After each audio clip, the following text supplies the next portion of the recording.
Welcome to Jackson High School Sports, live on YouTube. Okay, we're here at Sparky Haller Field, and game time has arrived. We're maybe being just a few minutes late, but everybody's here that needs to be. The hosting Jackson Ironmen, the visiting Chillicothe Cavaliers, and the men in blue, the umpires. They were the last ones we were waiting for, but we are about ready to go. And Dan Morrow, it's been a while since we've done a broadcast Jackson baseball game, but they keep rolling even when we're not there. Well, what a week they had down at Myrtle Beach. We left them on a heck of a win streak there. They were 10-0 when they left. They come back 14-0, Pete Wilson, 4-0 on a week at Myrtle Beach. JV team, I think, went undefeated 4-0.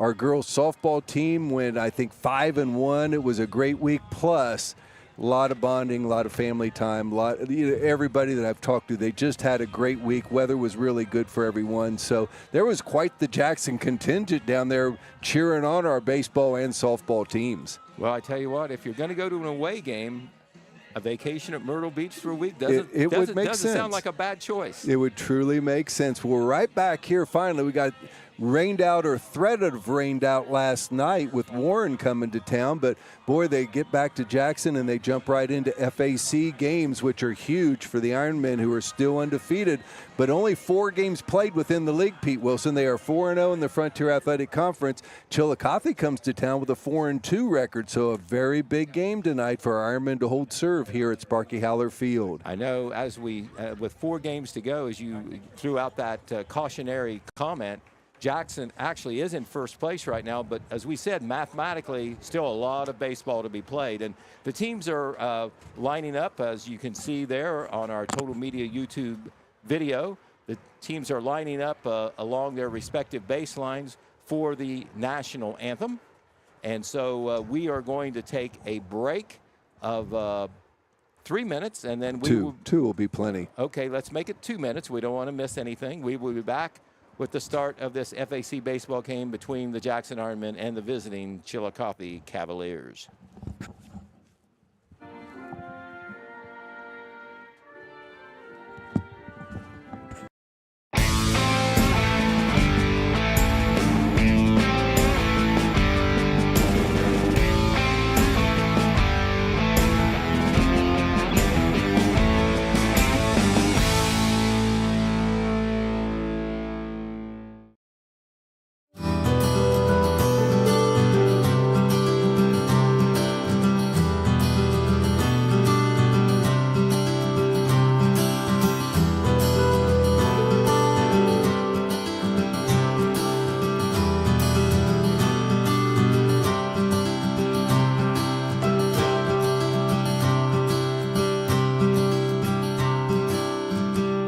Parks Edge Event Center. Start planning your event today.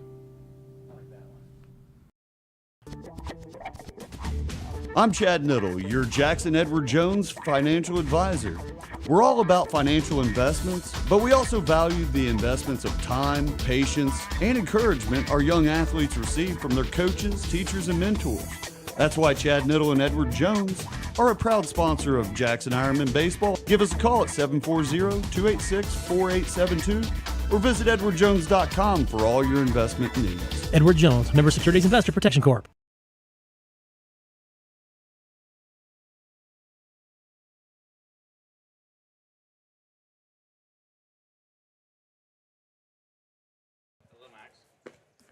The national anthem has been played, and we're very close to the start of this baseball game. Once again, the Ironmen playing their first game since last Friday, I believe, down at Myrtle Beach. Had, as Dan told you, lost a chance at a game last night when the Warren Local was to have played. Weather forecast was not favorable. Some bad weather did roll in, but not until after 8 o'clock is the way it worked out, but that's the way she blows.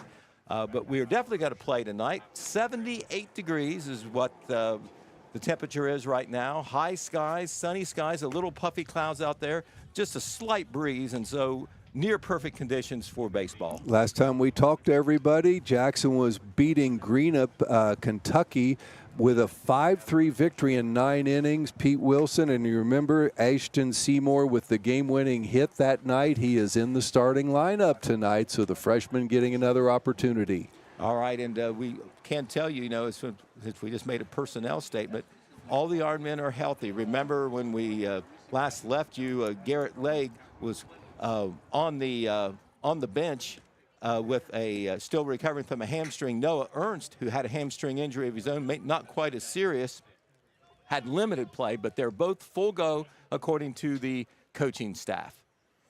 And we're just about ready to go. Stepping in for the Chillicothe Cavaliers is the pitcher, Mason Brown. Out on the mound is Jackson's senior right-hander, Gavin Jones, just having a tremendous season, and he draws the start tonight against the Cavaliers.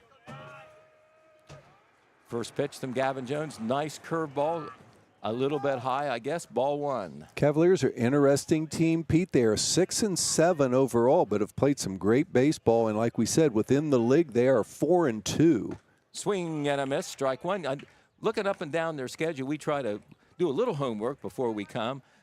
Cavaliers play a tough schedule. The FAC is tough, we know that, but the non-league schedule, they've played some big schools. Some good schools there. Dublin, Jerome, one of them that was a loss. So they play some schools, and Chillicothe they forge north of Chillicothe a little more so than we do here in the Southeastern District. Played Hilliard Bradley last week. That's a big school out of the Columbus area. And Mason Brown pops it up. Is there going to be a play over there for? It's over the fence. Not quite. Looking at Jackson defensively, of course, Gavin Jones pitching. Noah Ernst is catching. Over at first base is Jensen Green, and that's about the 5th position we've seen him play. Second base, Tucker Williams. Shortstop, Ryan Simonson. Down at third, Easton McGraw. Outfield left to right, Bodie Wooford, Nolan Johnson, and Austin Seymour. 2-2 pitch is fouled away again, that direction over Huron Street. It just missed a black SUV, which was heading east. Black GMC saved a dent there by about 2 feet. Just a little bit.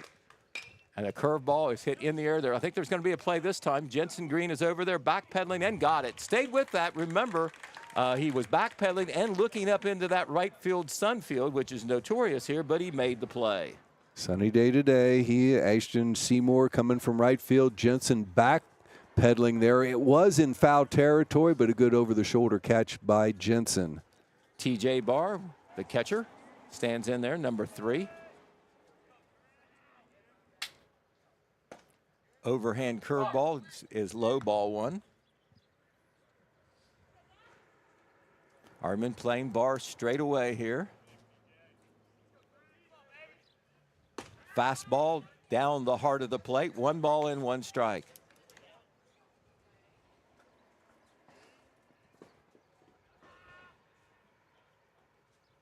One pitch, tails outside, 2 balls and 1 strike. Ironman 6-0 in the league, in first place, but still 2 games to go against Miami Trace, always tough, and 2 games against Greenfield McLean. So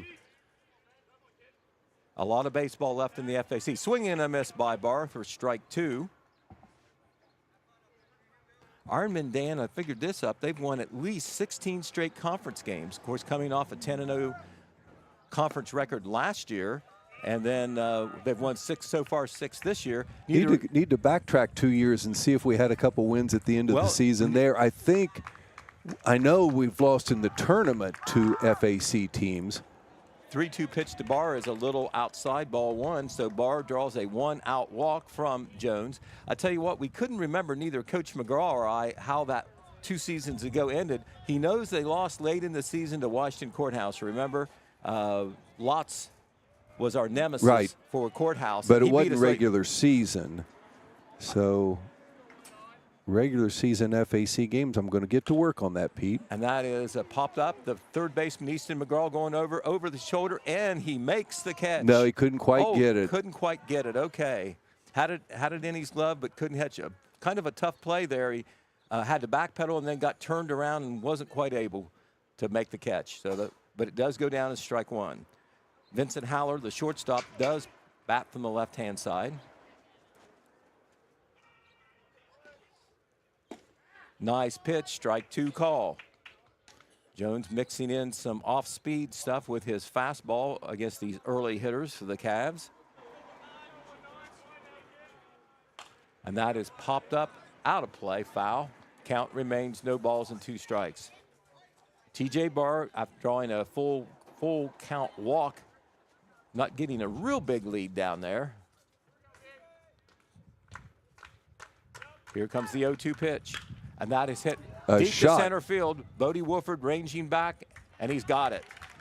Bodie saw that coming off the bat very well, made a fairly easy play there in fairly deep right center field. Well, actually should be Nolan Johnson out there in center, yes. I'm sorry, Nolan Johnson. I'm used to seeing Cade Wolford out there in center, so I'm sorry, Nolan Johnson. Nolan Johnson saw it off the bat. What got you confused was Cade's here tonight watching the game. Oh, okay. Well, he would have been proud of Nolan Johnson on that one. Yes, he would have. Here is Trent Wade, the third baseman. Pitch is called strike one across the letters. Once again, a little bit of a let-up pitch. Pete, 2023 looks to me like we went 6-2 in the league against Courthouse with a loss, and then win our last 2 of the regular season to end up 8-2 that season. So 2 wins in 23 to go with the 10 last year. Okay.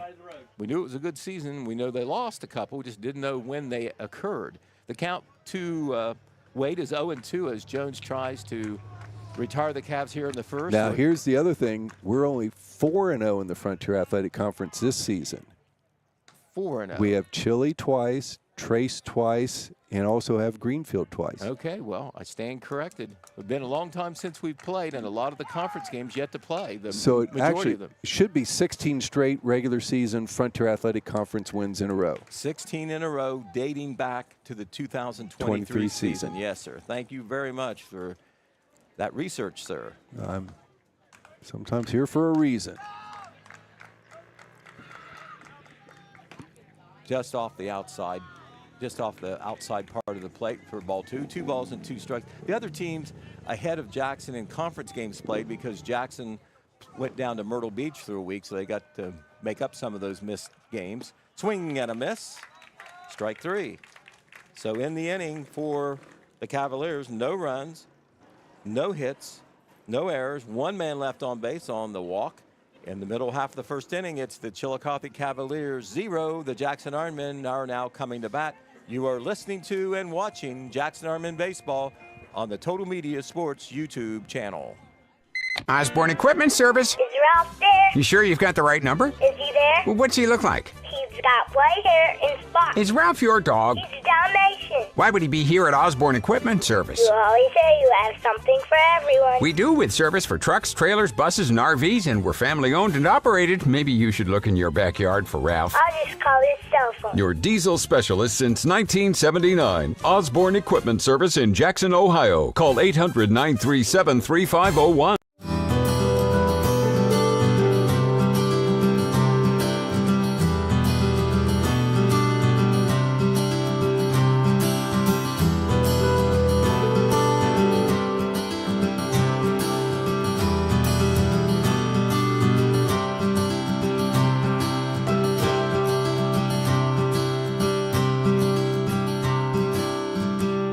Parks Edge Event Center. Start planning your event today. You've been watching Jackson High School Sports live on YouTube.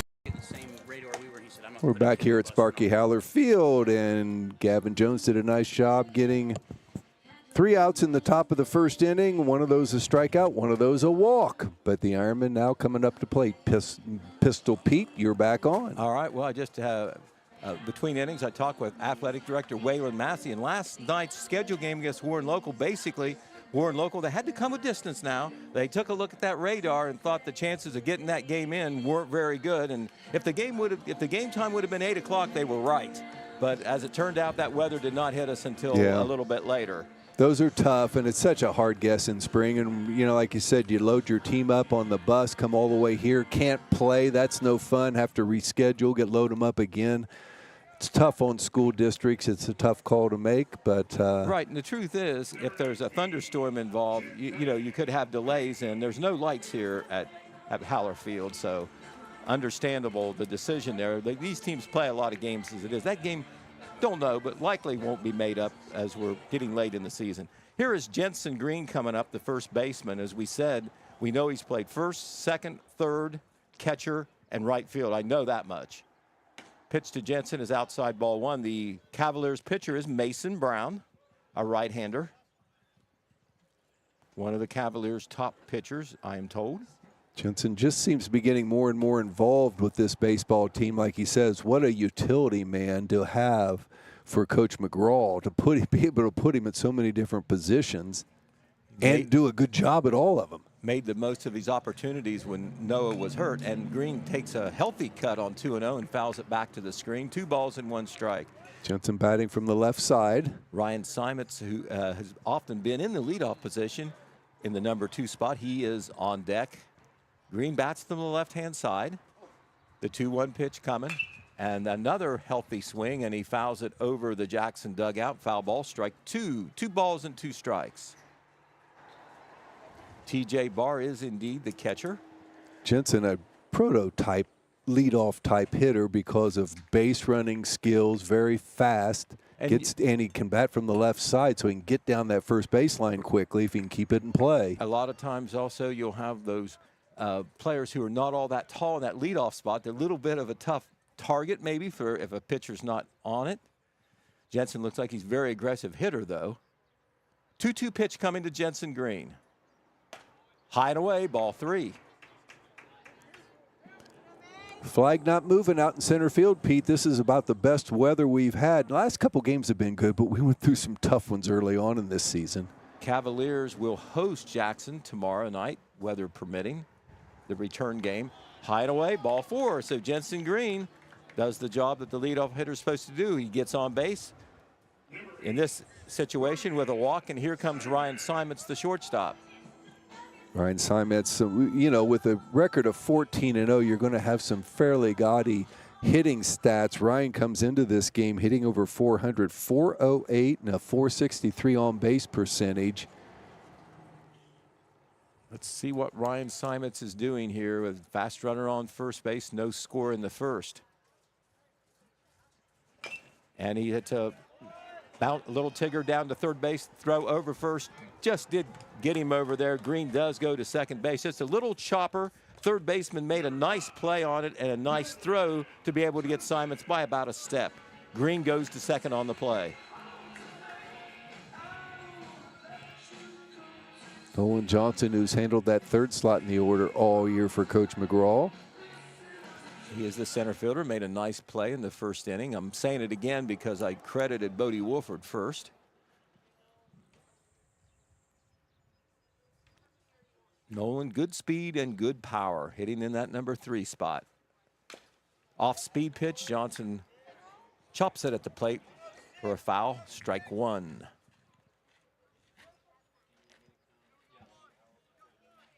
Gavin Jones would bat next.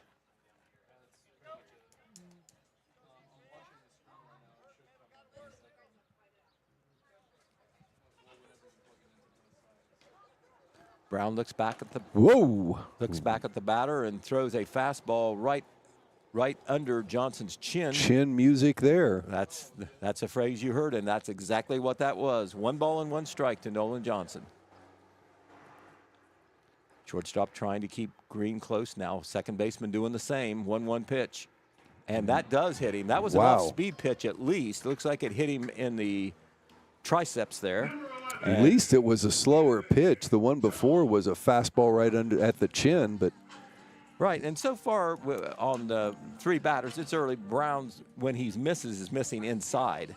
So 2 runners on with 1 out, and this brings Gavin Jones up. Gavin hitting .410 on the season, Pete, in that cleanup spot. Right, and he has made he's taken advantage of the cleanup spot in that it's an RBI spot, and he has delivered a lot of the time. That pitch is inside, ball 1, a fastball. Jones also very selective at the plate. He'll often take 1 or 2. Take a look at the pitcher, try to get the pitch he wants. Green at second, Johnson at first, 1 out, bottom of the first. Jackson trying to get something going in the very first inning. Nice pitch in there. First strike 1, 1 ball and 1 strike. Still working the inside half of the plate, though. Seems to be his game plan up to this point.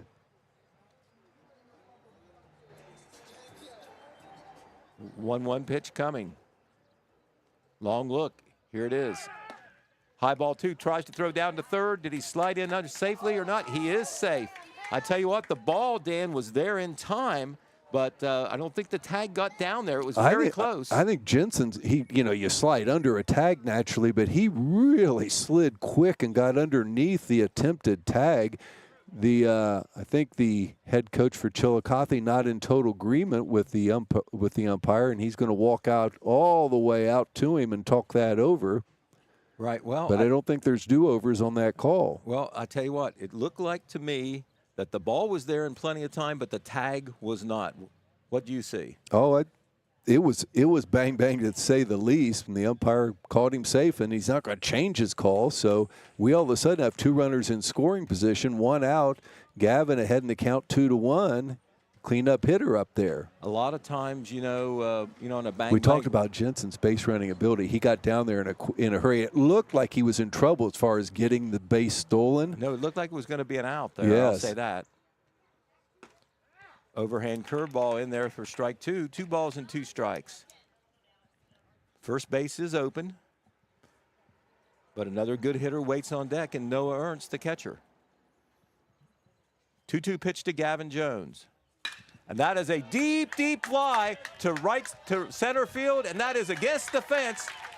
Here comes both of the runners. They're going to score easily, and Gavin Jones trots into second base with a stand-up double, a 2-run double, and the Ironmen jump off to a 2-0 lead. And Dan, no doubt about that one. He cracked it. I thought it might even have a chance to get out of here. Thought it did. It hit right at the bottom couple feet of the fence. It didn't need much more, but we'll take 2 RBIs with that big double by the reigning Frontier Athletic Conference Player of the Year, Gavin Jones.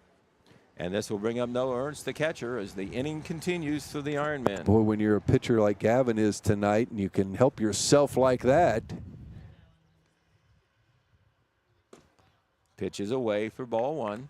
Noah Ernst also out hitting outstanding this year. Now, 391 average, Pete, but on-base percentage, the highest of anybody on the team, 591. Almost 60% of the time he gets on base, whether by error, hit, walk, some way, shape, or form. I guarantee you coaches look at that stat. Absolutely, and he gets on again. And that hits him in the hip, and that is the second hit by pitch of the inning, and that puts 2 runners on base still with this 1 out. And here is Tucker Williams, the second baseman. Can't imagine the pitchers wanting to hit us, but boy, is he working the inside of the plate to every batter so far.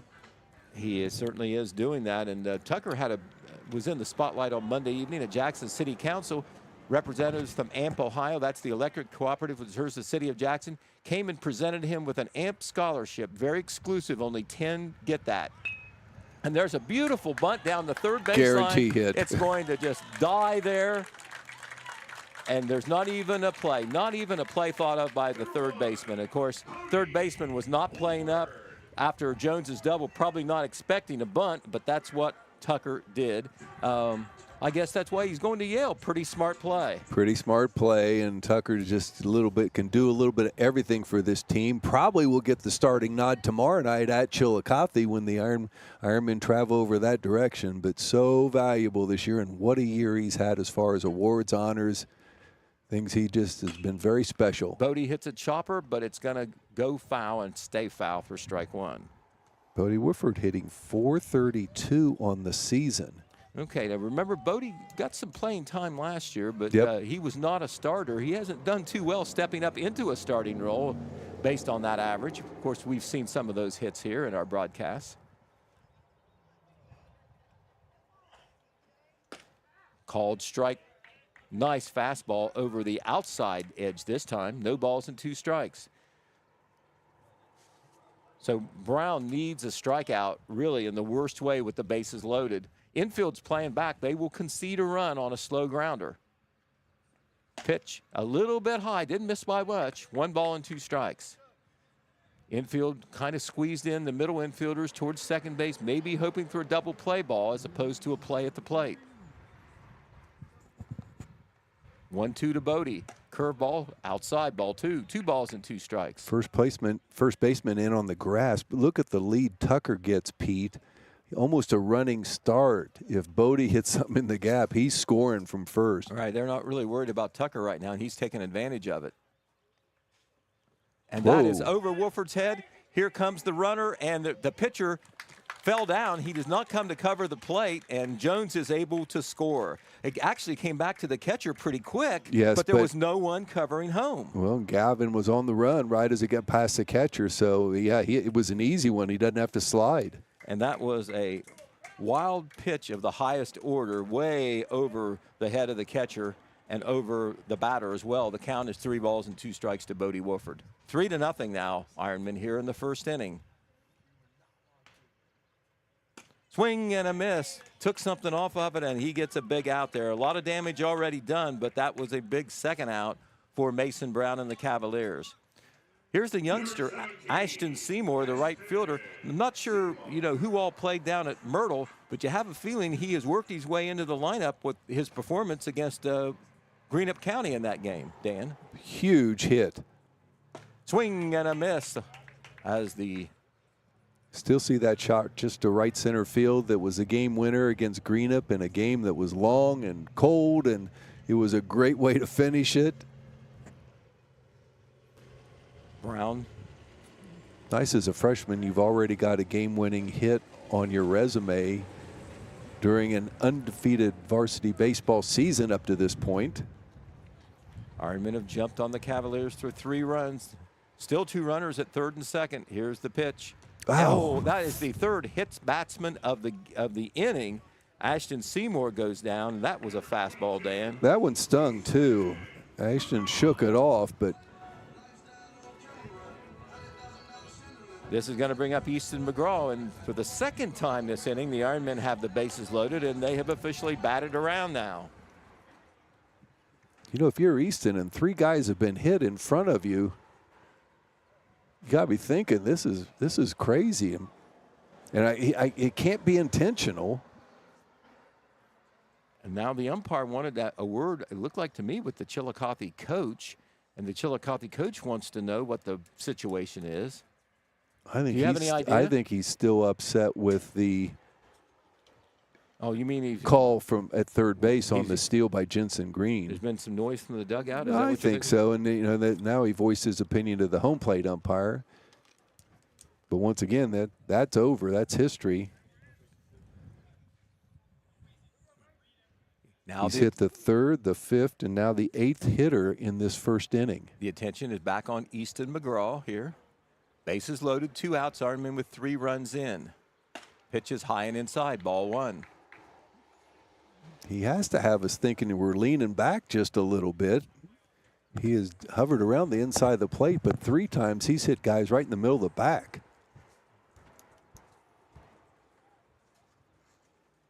And there's a ground ball towards the first baseman. Got it on 1 hop. He's going to take it unassisted, and that finally ends the inning for the Cavaliers.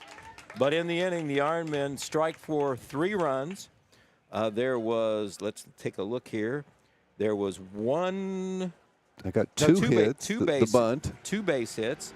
There was no Chillicothe errors. The bases were left loaded because of 3 hit batsmen in the inning. At the end of the first long inning of play, it's the Jackson Ironmen 3, the Chillicothe Cavaliers 0. You're listening and watching Jackson Ironmen Baseball on the Total Media Sports YouTube channel. Southeast Appalachian Regional Community Health of Ohio is proud to present The Search Project. The Search Project through the Jackson County Health Department is a program designed to decrease the negative impacts of COVID-19 and other public health issues and promote healthy behaviors through the deployment of community health work. The project is funded by CDC and serves 11 counties in southeastern Ohio. For more information, contact the Jackson County Health Department at 740-935-6322.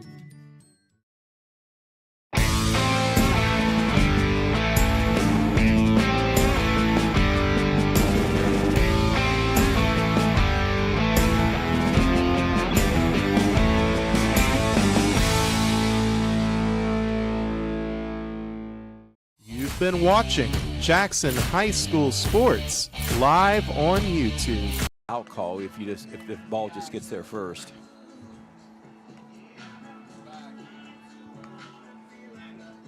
All right, we go to the top half of the second inning. The first inning was a good one for our Ironmen. Shut out the Cavaliers in the top half of the inning and then put a 3 spot on the board in the very first inning. And In the top of the second for the Cavaliers, it will be the 5, 6, 7 hitters. That is Jack Oyer, Truett McGlone, and Aiden Scales. Ironman took advantage of a big hit by Gavin Jones in the top of the first, or in the bottom of the first inning, driving in 2 runs, but they were also helped by 3 batters getting hit by a pitch and a walk in there, and the Ironman put a 3 spot up there. Good start. Ironman hoping to win their 15th straight game of the year, Dan. And we've done a little research there. Yes. We'll say it's unofficial, but it's about as reliable research as you can get from Randy Heath, who has all kinds of records in his house. We know that firsthand. He did a little work for us, and he discovered that the 1965 team of Coach Dick Haller won their first 14 games. I didn't know that, but that's the only evidence he saw of anybody winning as many games as this team has to start the season. Yes. And you know that. And I'm going to guess it's pretty factual. And then they lose their first game in the tournament. That was their regular season. Right. That team, they may be the only team in Jackson High School history to have an undefeated regular season record. That's called strike. Some of the player, I know Danny Crothers, I know one of the players that was on that team. Randy has a wealth of information that he can gather. Hard grounder.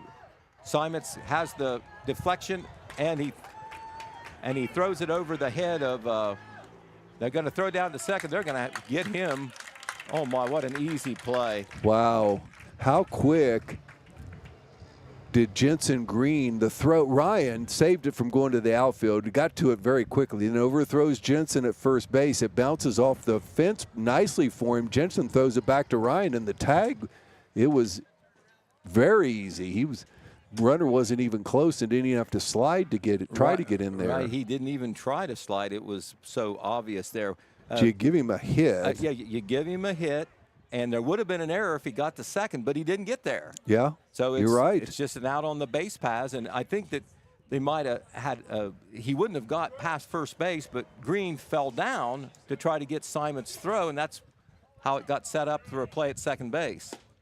That pitch is just off the plate for ball 2. 2 balls and no strikes. This is Truett McGlone, the left fielder. We'll say Oyer hit the ball hard right up the middle, but boy, Ryan Simons covered a ton of ground there to get his glove on it. In there for strike 1. Oyer over there, I don't know whether the first base coach was telling him to go or whatever. It was an instinct play, but easily thrown out at second. I don't know whether he was thinking there was more foul ground there. I know you don't have a chance to think things out, but so easy down at second base to throw him out. That is popped up. The first baseman, Green, is over. It's foul. Foul ball just on the other side of the fence. Green gave it a good try. 2 balls and 2 strikes to Truett McGlone. You know, we look at it from the Jackson side of it, but if you're Chillicothe, it's not exactly been the start you were hoping for.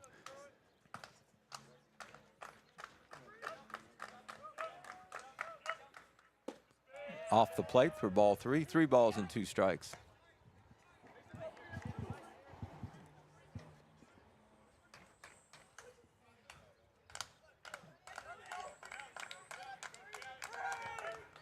Swing and a miss. Off-speed pitch had McGlone out in front. Strikeout number 2 for Gavin Jones, and that is the second out of the inning. And this will bring up Aiden Scales, the designated hitter. The Cavaliers still have a couple of games against Miami Trace, and I think a couple of games against Greenfield. And that pitch is fouled back at the screen. They've played 2 more conference games than Jackson has. Actually, even with Jackson in the win column, each have 4. 0-1 pitch, swing and a miss, strike 2.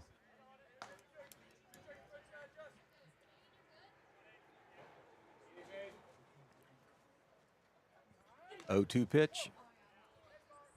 Batter stepped out right in the motion of Gavin.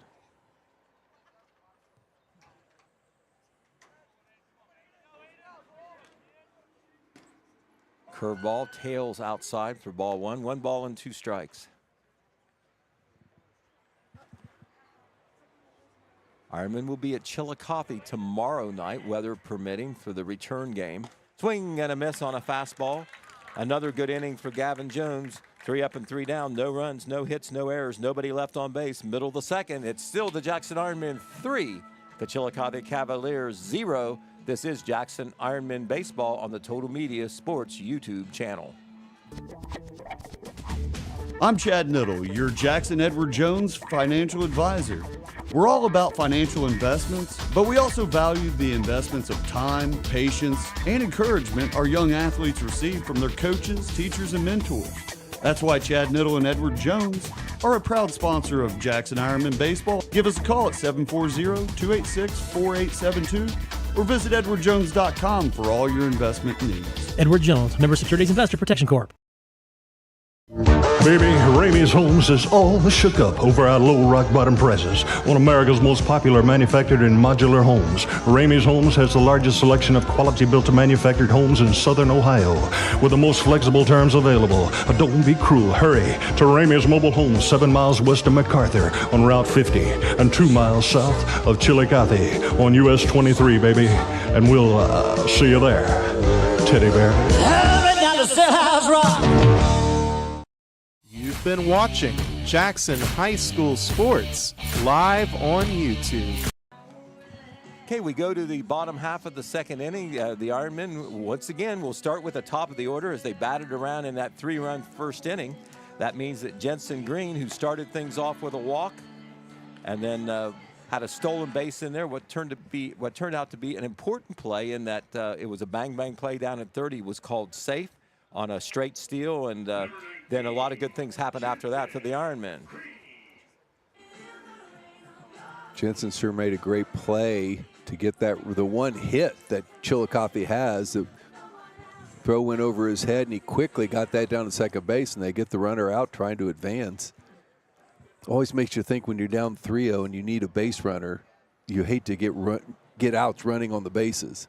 Exactly. You don't want to run yourself out of an inning, but that's the risk you take. Coach Josh McGraw, very aggressive with these players on the base pass. He's probably going to test, if he doesn't have firsthand knowledge, he's going to test the catcher, the pitcher, and the catcher in any game. Swing and a miss, a mighty swing there by Jensen Green. Strike 2. I think they had the first one a ball. I'm sorry. Should be 1-1. 1 ball and 1 strike. Scoreboard and I were both a little slow. Curveball, nice pitch there by Mr. Brown. 1 ball and 2 strikes.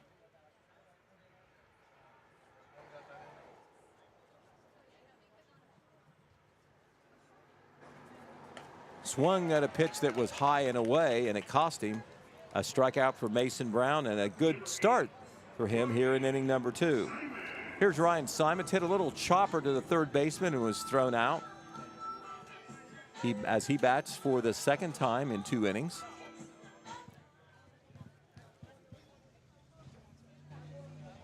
Nice crowd here by the Ironmen pretty fans. night like tonight. You ought to come out and watch these Ironmen. You still got plenty of time. This game's early. Nice pitch in there for a strike, yeah.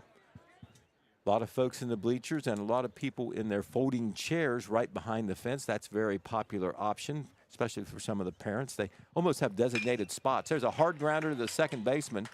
Comes up for him well, throws over to first.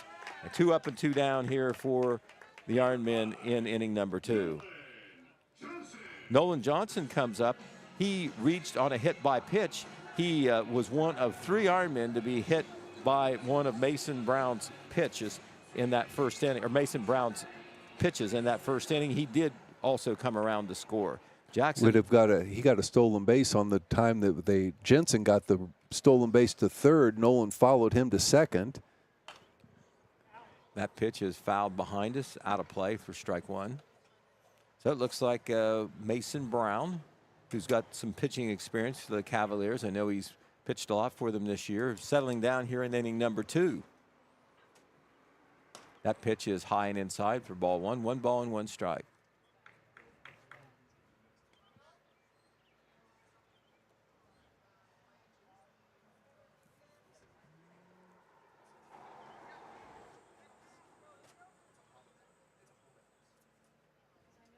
That pitch once again tails inside, and Johnson has to lean back to avoid being hit.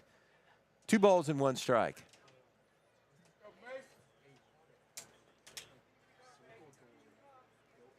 Brown steps off, wipes his brow, adjusts his cap. 2-1 pitch. There's a grounder to the second base, to the shortstop. He's got it. Throw across the diamond. Good.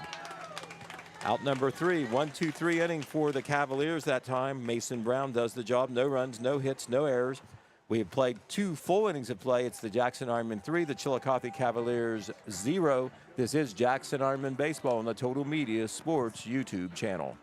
Home. It's your sanctuary. It's pajamas at noon and cookies in the oven. It's fingerprints on the wall and heights measured in a doorway. It's the one place in the world that you know better than anyone else. Jackson County Banking Center wants to help you build that messy, wonderful, cherished place where you can live a life you love for years to come. That's our promise. Jackson County Banking Center, here for you now, here for your future. Visit vcnbfamily.bank for our construction special. Member FDIC, Equal Housing Lender.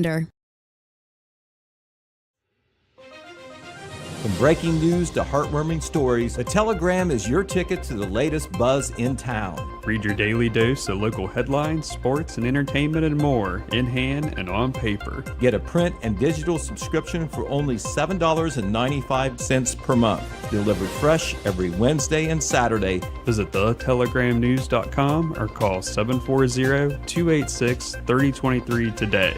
Don't just read the news, be a part of it.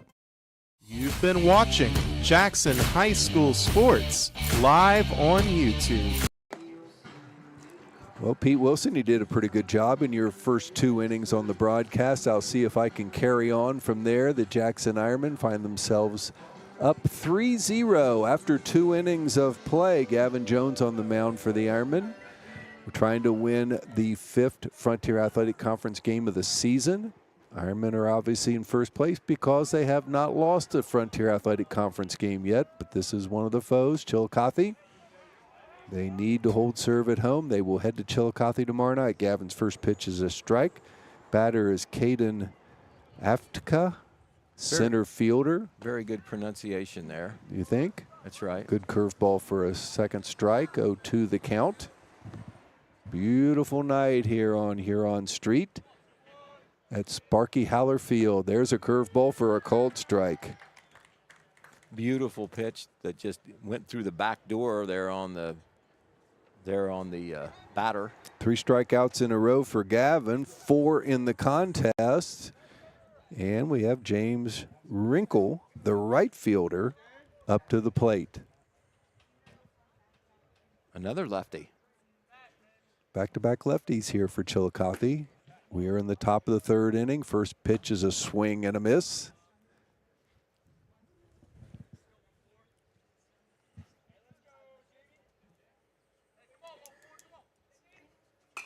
That's fouled back into the parking lot, and I think on somebody's vehicle. It sounded like it, didn't it, Pete? I hope not. Hopefully it was asphalt it hit. I don't know. I'm there. That's where my blue car is. Another one popped straight behind us. I don't think that one has car potential. But 0-2 the count. Wrinkle for Chillicothe, their right fielder at the plate. Batting from the left side. Gavin Jones with an 0-2 count and 3 straight strikeouts. And the batter's going to step out for the second time. Gavin's been in his motion and the batter gets time called. Trying to throw him off a little bit. I wouldn't doubt it. Some gamesmanship. That pitch is going to be a called strike. So that is 4 straight strikeouts, 2 via being a called out for Gavin Jones, and that'll bring the pitcher, Mason Brown, also their leadoff hitter, up to the plate.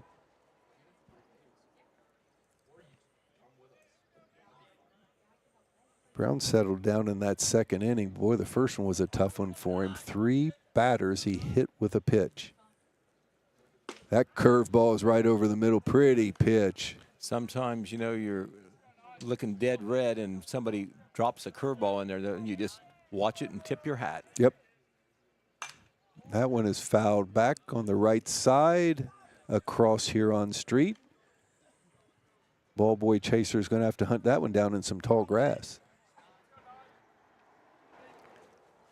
Quickly 0-2 again. Gavin ahead of the pitcher, and that curved ball is a called strike. 3 straight called strikes in the top of the 3rd inning. So after 2.5 innings, it is Jackson 3, Chillicothe 0. Once again, listen to us on YouTube, Total Media Sports. They are bringing you Jackson Ironmen baseball and softball.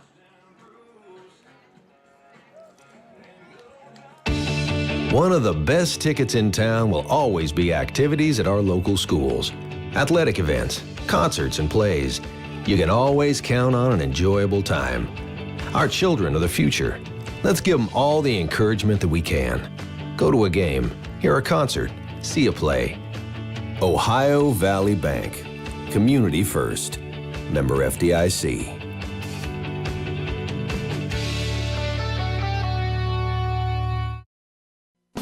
Our family works hard so we can serve your family. That's the motto at Ramey's Used Cars, which is located 7 miles west of MacArthur on US Route 50 next to Ramey's Homes. Ramey's has been providing quality pre-owned vehicles since 1970, and Ramey's also has a high-quality parts department. Give Ramey's Automotive a call today at 596-4694, and don't forget to check out John's weekly specials. Just look for the signs and the vehicles in the front of the lot. You've been watching Jackson High School Sports live on YouTube. 2.5 innings in the books, and our starting pitcher, Gavin Jones, breezing through the first 3 innings. Matter of fact, he has struck out the last 5 batters. Gives him a total of 6 strikeouts in his first 3 innings of pitching. Well, guess who's coming up to the plate? The hitting star of the game also, Gavin Jones. In the first inning, he had a 2-run double. Hit it all the way to the left center field fence, off the fence, and resulted in 2 runs. And he also scored, so quite a ball game the young man's had so far. First pitch to him is a called strike. 3-0 is your Jackson lead. We are in the bottom of the 3rd inning. There's a shot to right field. It falls right in front of the right fielder. Good solid single for Gavin to lead off the Ironman here in the bottom of the 3rd. Noah Ernst will come to the plate. Good piece of hitting there by Gavin. Brown changed pace on that pitch, a nice slow curve, and Gavin just waited on it and went the other way with it through a clean single to right field. He adjusted. Noah Ernst was one of the 3 batters hit by a pitch in that first inning. Noah hovering around the 400 average for the season, batting 5th tonight. As Pete mentioned, was banged up a little bit right before the Myrtle Beach trip, but is supposedly totally healthy now. That's a good thing for Jackson baseball. That pitch is outside. Of course, Noah Ernst will be playing baseball next year at Ohio University, just down the road, a Division I school. What an honor that was, what recognition of his ability. We'll just hope Noah gets a good look at it this spring with some district games over there at OU. He wouldn't mind that at all. Nope, neither would we. Wow, that pitch just misses Noah's helmet. 2 balls, no strikes. Leadoff hitter for the inning, Gavin Jones on first base. Right-hander Mason Brown, the pitcher for Chillicothe. That pitch is outside, 3-0. See if Noah has the take. I think if he sees something he likes, he might have the ability to swing away.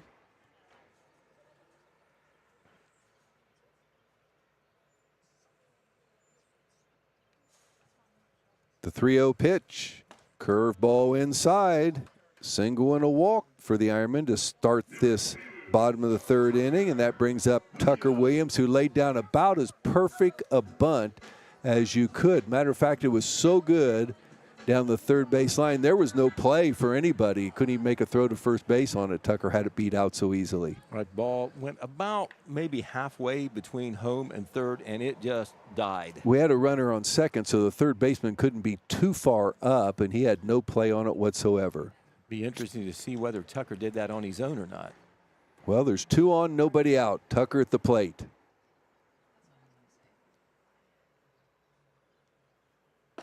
Swing and a miss. Good pitch, good cut.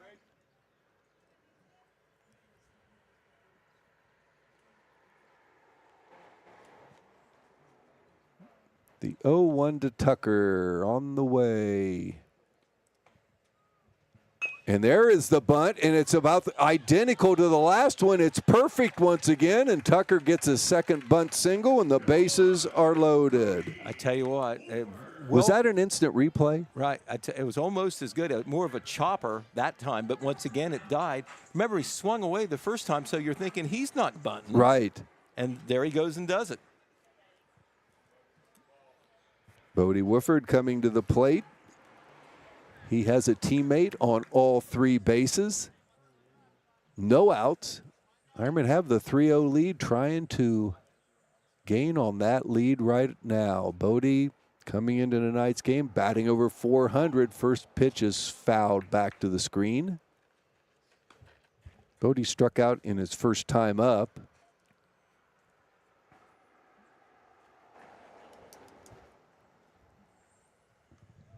Second time he's come up with the bases loaded.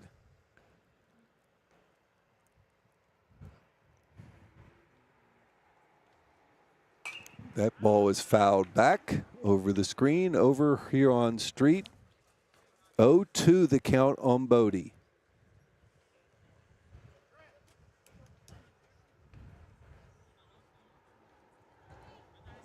One of the handful of 3-sport stars here at Jackson High School. Bodie is a junior.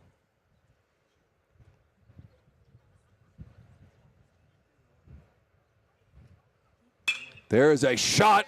Shortstop able to field it. They get it over to second base, but not near in time for a double play. So a fielder's choice gives Bodie a RBI. He's on first base. They do get Tucker out at second base. Scoring will be Gavin Jones, scoring his second run of the contest. And Noah Ernst now is on third. So we got him on the corner. Still just 1 out, Pete. Right, Bodie hit the ball hard. Really, yes, he did. Really an ideal kind of double play ball, but they just weren't able to pull it off as Bodie was hustling down the way there. And Tucker Williams was coming down hard on the shortstop. Freshman Ashton Seymour hit by a pitch in his first time up. They throw back over to first base to get Bodie stepping back. Remember, Tucker was getting that big lead off first because they weren't trying to hold him, and that may have had a little bit something to do with how there isn't a double play on that ball, because it was hit hard right at the shortstop who was playing near second base. This is a situation Coach McGraw loves to sometimes steal that run on third base where you get him playing or have to throw over to first and then first base runner running. Before you know it, Noah Ernst would be crossing the plate to get the Ironman another run. There goes Bodie, and there's no throw down because I think, oh, I'm sorry, we have a pinch runner in there, and I should acknowledge that. Eli Ray is pinch running for Noah Ernst on third base. Bodie easily steals second. So we got him at second and third. 1 ball, 2 strikes to Ashton Seymour. Once again, not a pretty good idea putting Eli in there. First of all, he runs very well. Remember, Noah Ernst suffered a hamstring pull a little bit earlier. There is a hard hit ball to center field. Center fielder camps under it. That's going to be deep enough to score the run. Well, wasn't totally even. Good throw from the center fielder, but Eli Ray slides under that, scores the Ironman's 5th run of the contest. Bodie Woodford ends up on third base on the sacrifice. So Ashton Seymour gets an RBI. Runner on third, and there is now 2 outs. Nice bit of hitting there by Seymour to get the run in. With 2 strikes, hit the ball hard right at the center yes, he fielder, did. but good enough to get the run in fairly easily, although there was a good throw to the plate.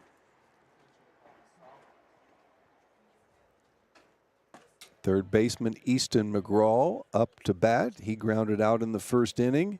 Has a runner on third. There are 2 outs.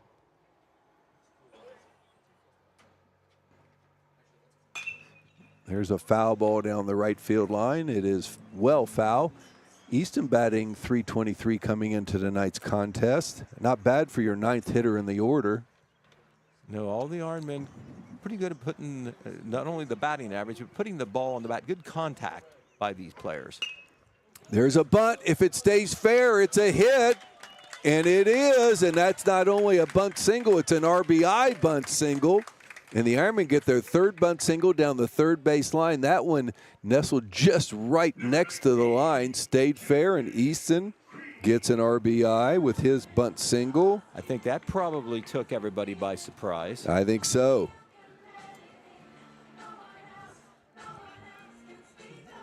Jensen Green, Pete Wilson, this is the bottom of the 3rd inning. Jensen Green coming up for the 3rd time already in this contest. Score sits at 6 for Jackson now, 0 for Chillicothe. And there's a bunt single. That's back at the pitcher. Now he has a play on that one, and he's able to beat Jensen out on the throw over to first base. But the Ironmen come up with 3 more runs. They had 3 hits, 1 stolen base, a walk. So after 3 full innings of play, it is Jackson Ironmen 6, Chillicothe 0. We'll be back in just 1 minute.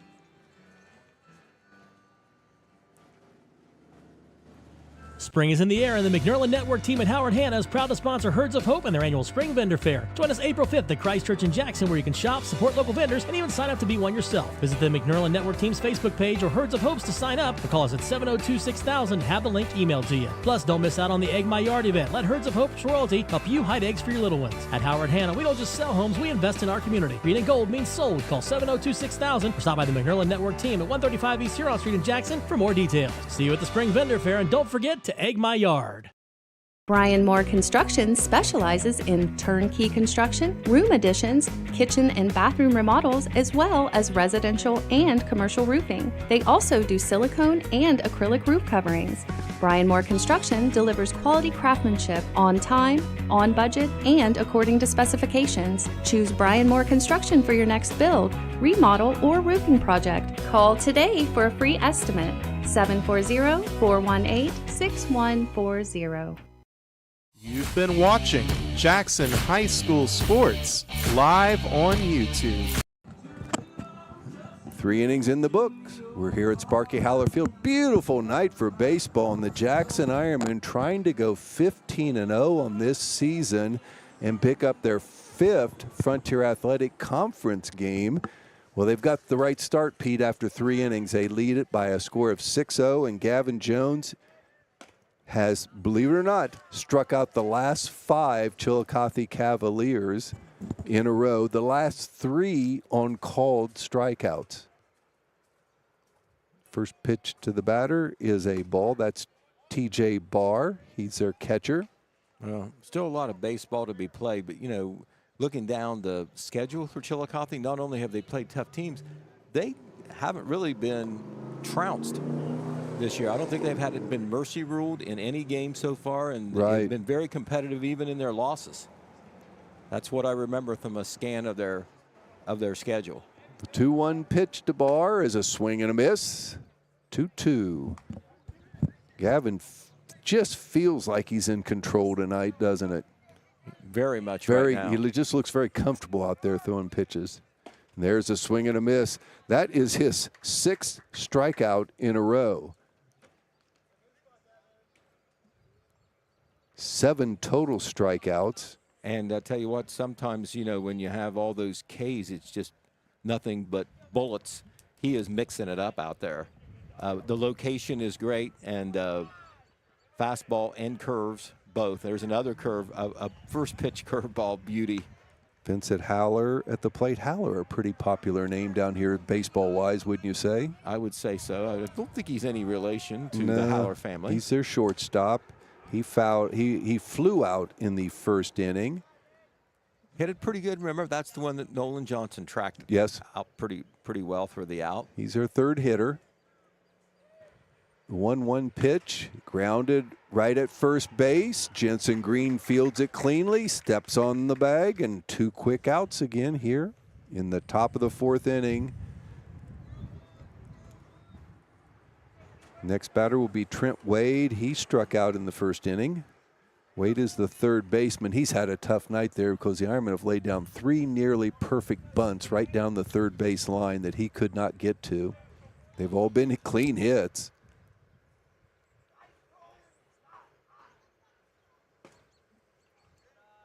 Curveball a little bit low. 1 ball, no strikes.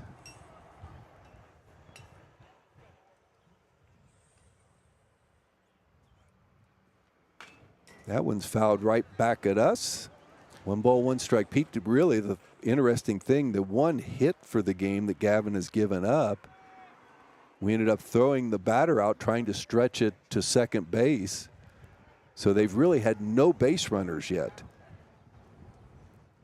There is a curveball that's a called strike. 1 ball, 2 strikes.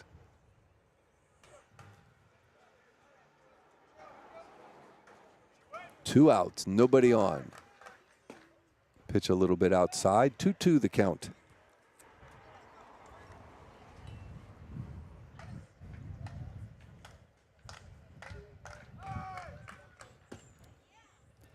Ooh, just outside, full count to Trent Wade. Righty versus righty. Gavin coming with the full count pitch, and that's a swing and a miss and another strikeout for Gavin Jones. 2, 5, 6, 7, 8 strikeouts in 4 innings for Gavin Jones. The Ironmen, after 3.5 innings, lead it against the Chillicothe Cavaliers by a score of 6-0. We'll be right back with more Jackson Ironmen baseball right here on Total Media Sports. I'm Chad Niddle, your Jackson Edward Jones financial advisor. We're all about financial investments, but we also value the investments of time, patience, and encouragement our young athletes receive from their coaches, teachers, and mentors. That's why Chad Niddle and Edward Jones are a proud sponsor of Jackson Ironmen Baseball. Give us a call at 740-286-4872 or visit edwardjones.com for all your investment needs. Edward Jones, Member Securities Investor Protection Corp.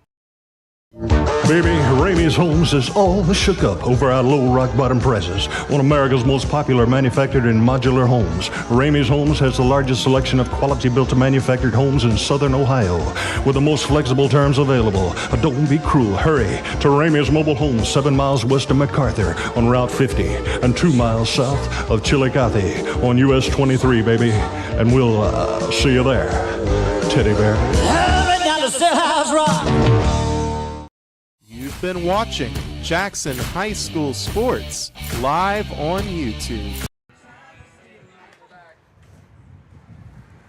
Jackson 6, Chillicothe 0, bottom of the 4th inning, and the Ironmen just breezing through this one with Gavin Jones on the mound. He has got the last 8 batters out for Chillicothe, and out of the 8, he has struck out 7 of them. How's that for being on a roll, Pete? It's almost in an easy chair. That's how easy it's looked for Gavin Jones. Ryan Simetz leads off the Ironmen. First pitch is a ball. Ryan has had a fielder's choice in that first inning. Helped get Jensen Green around the bases to score a run. Grounded out in the second. Leading off for the Ironmen here in the bottom of the 4th. There's a swing and a miss. Good curveball. Mason Brown has settled down a little bit, even though last inning we get 3 more on him. First inning, his control really was an issue as he hit 3 batters and walked 1. That pitch is low. 2 balls, 1 strike. Ironman scored 3 times, had 3 hits, but 2 of those hits didn't go much farther than 5 yards. You're right. Beautiful bunts. But the Ironmen have really bunted the ball well tonight. No, they earned the hits, no question about that. 3-1 the count now to Ryan Simetz. And speaking of the third baseman, he's back right now. I don't know whether Simetz at 3-1 would try to, in a 6-0 game, would want to try to bunt. That pitch is a called strike. Full count coming to our shortstop. One of those 3 sport players, just like we mentioned about Bodie, has been outstanding in 3 different sports for Jackson High School. There's a hard hit ball to the shortstop. He's able to field it clean, and the throw beats Ryan by about a half a step.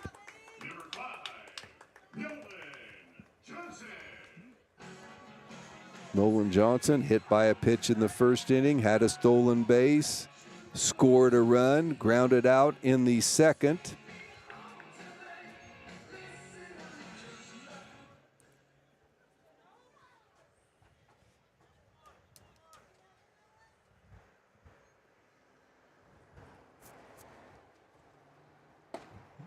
Boy, he has been throwing inside to Nolan all game long. A couple of them he's had to duck out of the way, was hit by a pitch his first time up. First pitch is an inside pitch, ball one. Swing and a miss, 1-1.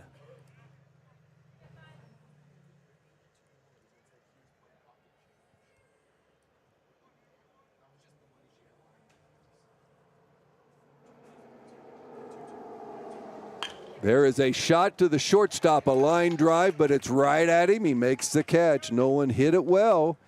A single anywhere if it's just not right at a defender. Here comes our star of the game so far, Pete Wilson. Gavin Jones, 2 for 2 at the plate, a double with 2 RBIs and a single. He has scored twice, but his pitching has been even better than his hitting. The pitch to Gavin is a called strike.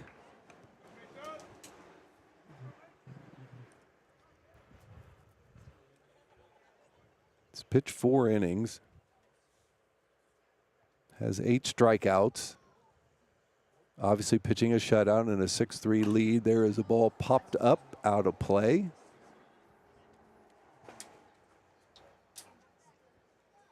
Oh-2 the count to Gavin. And you're right, he did a nice job of hitting that last time. Was he had kind of a pitch in on the wrist and he was able to just keep it out in to right field. That was a single. His double was a shot to left center field. Foul ball to the right side. Well out of play also. Count stays 0-2.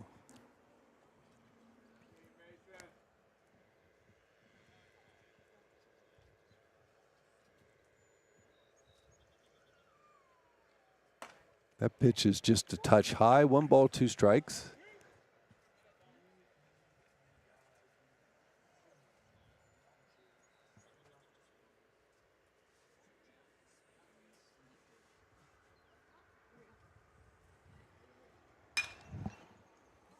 There is a ball hit to the center fielder. He's definitely going to have a play on it. Boy, he had to chase it around a little bit, but he does make the catch. So that is 3 up and 3 down for the Ironmen here in the bottom of the 4th inning. So through 4 innings, it is Jackson 6, Chillicothe 0. Once again, you're watching Jackson Ironmen Baseball on YouTube, Total Media Sports.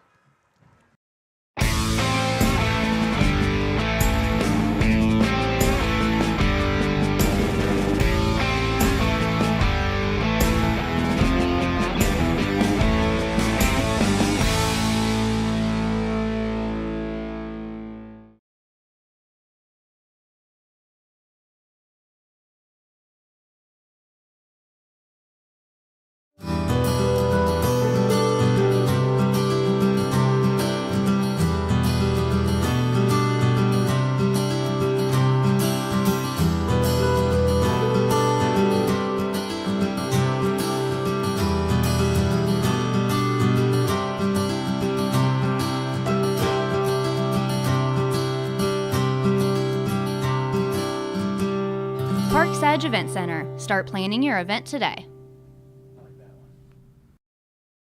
You've been watching Jackson High School Sports live on YouTube.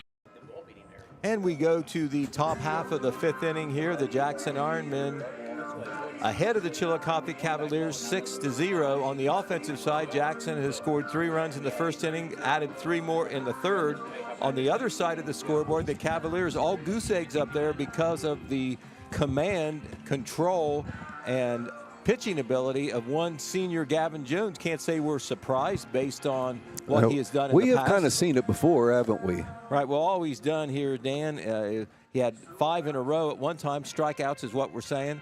There was one weak grounder in the last inning, so he has struck out 7 out of the last 8 hitters and has 8 strikeouts for the game. This will bring up Jack Oyer, Truett McGlone, and Aiden Sykes. Oyer has all the hits for Chillicothe, which is 1, and we threw him out on the base pass trying to stretch his single into getting to second base. So basically, once again, Chile has had no base runners in the game yet. Well, they had a lead-off, a one-out walk. They did have a walk. I am sorry. You correct me in the first inning. They've not had anybody past first base, and Oyer, of course, had the hit but didn't hang around long, and he called strike 1. Hit a hard shot back at Jones. It glanced off him to Simons. Simons couldn't quite throw out, and that's a deep fly to center field, but Johnson is standing almost in his tracks, and he's got it for the first out. Hit well, but right at Nolan Johnson for out number 1. Yet Joe Oyer hit a spanked one right back at Gavin Jones. Jones deflected it. Shortstop Simons grabbed it, tried to throw him out. The throw got by the first baseman as Jensen Green slipped a little bit, but then Jensen Green recovered when Oyer tried to go to second and threw him out by a mile at second base. Truett McGlone was the first of 5 straight strikeout victims back in the second innings. Pitches a little bit off the plate for ball 1. Gavin's walked 1, had a couple full counts of 3-2s, but hasn't wasted a lot of pitches tonight. Curveball stays outside for ball 2. Not too many times has he been behind in the count. Nope. It's been ahead of the count 0-2 a number of times there. Called strike across the outside corner. Nice 2-0 pitch for a called strike.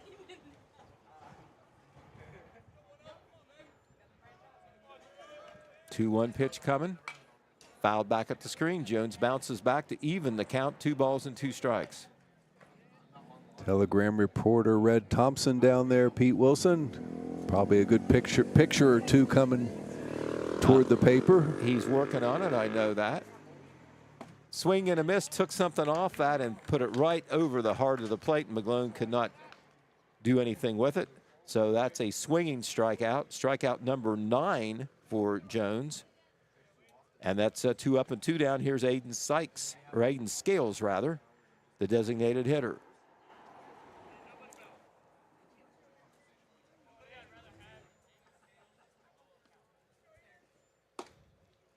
Pitch just off the plate for ball 1. Ironmen will be at Chillicothe tomorrow in the return game. Not sure about the schedule Friday, but I believe they're playing Bloom Carroll here on Saturday. Well, and that has actually been canceled already. Oh, okay. Bloom Carroll's having to make up a league game that day. So right at the moment, it's an open schedule, but Jackson looking for opportunities to add a game or so, because we've lost the Warren game, and whether we'll get that one back, hate to lose a couple of them on the season. Ooh. Nice curveball, but a little low. 1 ball and 1 strike, 2 Scales. So tentatively, we were ready to do a game Saturday. I don't think the game was originally on the schedule, but we were going to do it, and now apparently that game has been canceled. Popped up in the infield. Gavin Jones may take it himself, and he does. Way up there, and it finally came down. 3 up and 3 down again for Jones. No runs, no hits, no errors, nobody left on. Middle of inning number 5. Still the Jackson Ironmen 6, the Chillicothe Cavaliers 0. This is Jackson Ironmen Baseball on the Total Media Sports YouTube channel. From breaking news to heartwarming stories, the Telegram is your ticket to the latest buzz in town. Read your daily dose of local headlines, sports, and entertainment and more, in hand and on paper. Get a print and digital subscription for only $7.95 per month. Delivered fresh every Wednesday and Saturday. Visit thetelegramnews.com or call 740-286-3023 today. Don't just read. One of the best tickets in town will always be activities at our local schools. Athletic events, concerts, and plays. You can always count on an enjoyable time. Our children are the future. Let's give them all the encouragement that we can. Go to a game, hear a concert, see a play. Ohio Valley Bank. Community first. Member FDIC.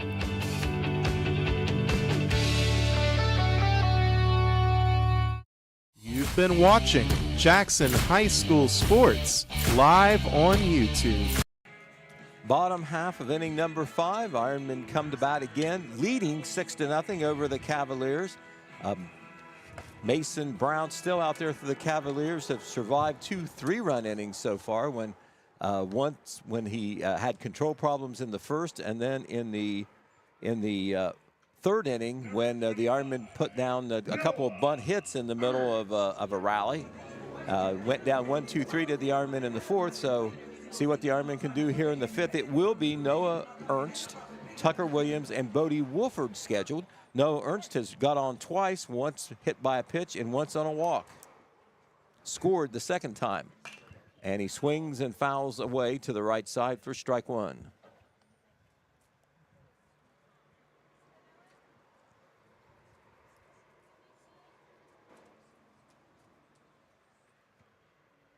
Cavaliers swung around just a little bit to the left and deep in the outfield. Nice pitch on the outside corner, dropped a curve in there. It's my understanding, Strike Pete 2. Wilson, that our Jackson Iron Ladies softball team had a 15-4 record at Chillicothe tonight, trying to get a little revenge from losing that heartbreaker Monday night that we were able to broadcast. Outside.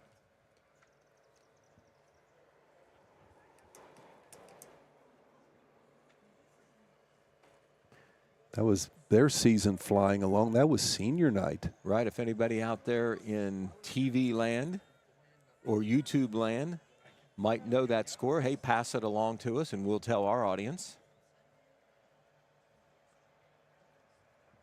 Right now, that's for second place in the conference behind Hillsboro, who has not lost.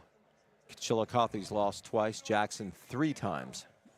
I have to say Hillsboro in softball a little bit like our Ironmen was kind of a preseason favorite, and they have taken that role on pretty well and have defeated the top team. So they're 4-0 against team 2 and 3 in the league.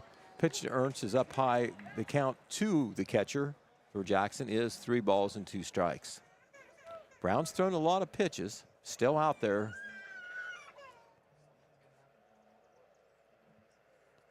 Here's your full count pitch. And that it sails over Ernst's head, and for the third time he has reached, this time on a walk. He has been hit by a pitch and 2 walks.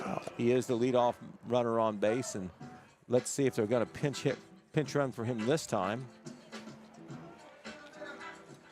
Our favorite athletic director, Waylon Massey, giving us an update on some of the potential rain out and correction games, but we are going to pick up Reedsville Eastern, Pete, later in the season, along with Warren. We'll go over those, but the next 2 games for the Ironmen will be on the road. Oh, our Jackson Iron Ladies. He's coming through with tons of information. You can't ask for more. How about this? The Iron Ladies are ahead 6-0 at the end of the 4th inning at Chillicothe. So boy, go Iron Ladies softball. Good news. You know, they wanted to try to get that one back. Lost a heartbreaker that we broadcast 4-2, a 2-run homer with 2 outs in the 7th inning. A tough way to lose. That was a heartbreaker. And we are going to have a change in pitchers for the Cavaliers. That's why we've got a break out there. It looks like we're going to have Aiden Scales, who was the designated hitter, to come in and take the place of Mason Brown. So he's taking his warm-up pitches now that he is allotted. Now the deception, too, on their roster, number 7, I have Tay Harris on the mound. Okay, well, they have number 7? Yes. Oh, okay, I see. I was looking at the lineup number. That was a bad one by Pete. Number 7. Is that another error by you? Write it down. It's a big E. Okay. Tay Harris comes in. Right. Aiden Scales is number 7 in the batting order. That's what I was looking at. But the jersey number for Aiden Scales is 18. I should know that. He's batted a couple times. I'm just here to bail you out occasionally. Okay, well, I appreciate that. We always want to correct our errors. Yes. Now, their roster did have, the one will get confusing if they get down to Eric Shope or Landon Day. They're on their roster, they're both number 37, so we would be guessing at that one. Well, we just have to yell out there and say, who are you? Tucker Williams has been perfect tonight, Pete Wilson, as he leads it off for the Iron, or gets to follow the Noah Ernst walk, and is up now for the third time with 2 perfect bunt singles right down the third base line. Third baseman is sneaking in a little closer now. He's on the grass. I wonder why. Boy, now if he could lay one down the first base side, I think he'd run right beside it and get his third bunt single. Tucker Williams takes a glance down there, and the third baseman is in on the grass. Swing and a miss, swung right through it. But that's what he did the last time he laid down a bunt. Took a full cut the first time, or the second time he got a bunt single. On the second pitch, he got the bunt single. No, Ernst stays in this time. He was pinch run for the last time he got on base. Pitch is outside, 1 ball and 1 strike. Tay Harris out there for the Cavaliers now pitching. Bottom half of inning number 5. Jackson leading 6-0. Got the lead runner on base.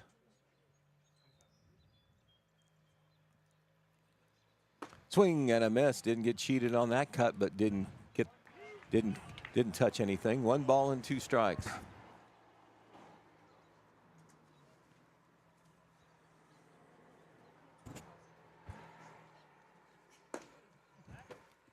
Throw down there as Ernst had a good lead. He comes back in hands first. So the count to Tucker Williams is 2 balls and 2 strikes.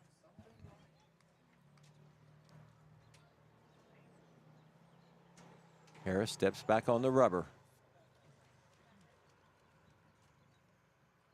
Pitched low. Another throw down there. Swipe tag on Ernst, but he is safe. Made it close, though. Nice throw by the catcher Barr. It was right where the first baseman's glove was, so had a chance on with the tag. Count is full now to Tucker Williams. It was 0-2, and now it's full. Ernst still gets a good lead over there. Pitch, swing and a miss. I think there was a foul tip, but the catcher held on to it. So a strikeout of Tucker Williams for out number 1. So Bodie Wolford comes up. He struck out and then reached on a fielder's choice. He did come around to score and had a stolen base there in that 3-run third inning.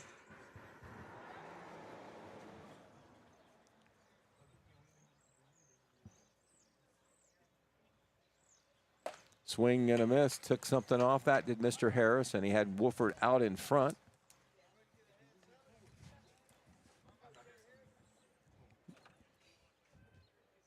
Third baseman just in on the grass. Boy, if Bodie turns on one, it's going to get at him pretty quickly. Throw over there. They're trying to wear our catcher out. Right, well, Harris three times he's had to dive back to first base. Paying more attention to the runners than Mason Brown did for sure. And that's a throw down by Barr again. Ernst once again goes back. If there's any doubt, Jersey's going to need washed tonight.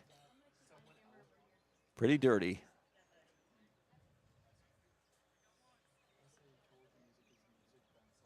Count is 1 ball and 1 strike to Bodie Wolford. Ernst at first with 1 out. That pitch is hit a long way. Deep to left center field. And again, and off the glove of the center fielder. And it bounces against the base of the fence. Around the third is Noah Ernst. In at second is Bodie Wolford.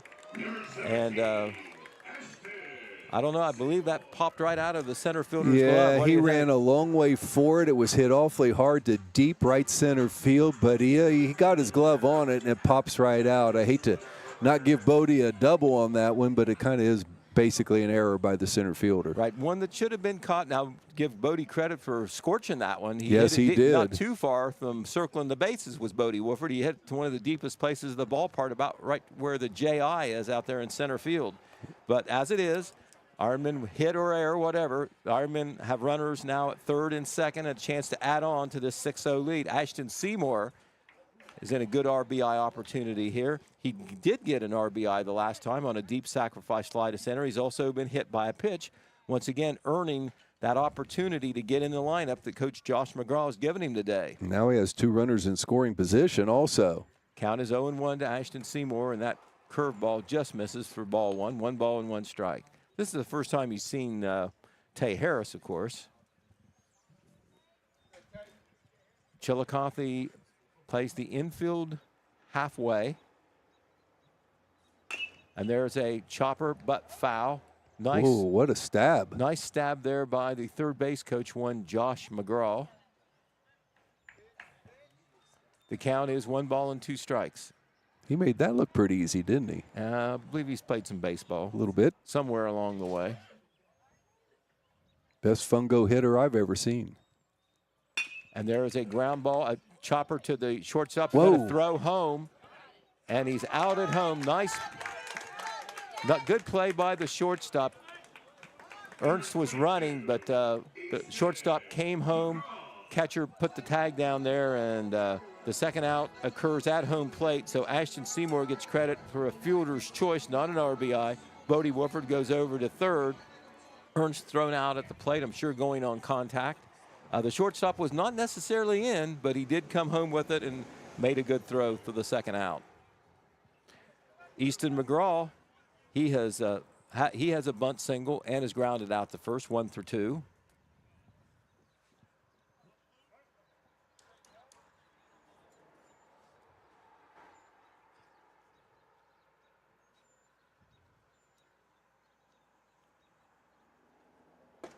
Nice pitch in there for strike one, down to first, back to third.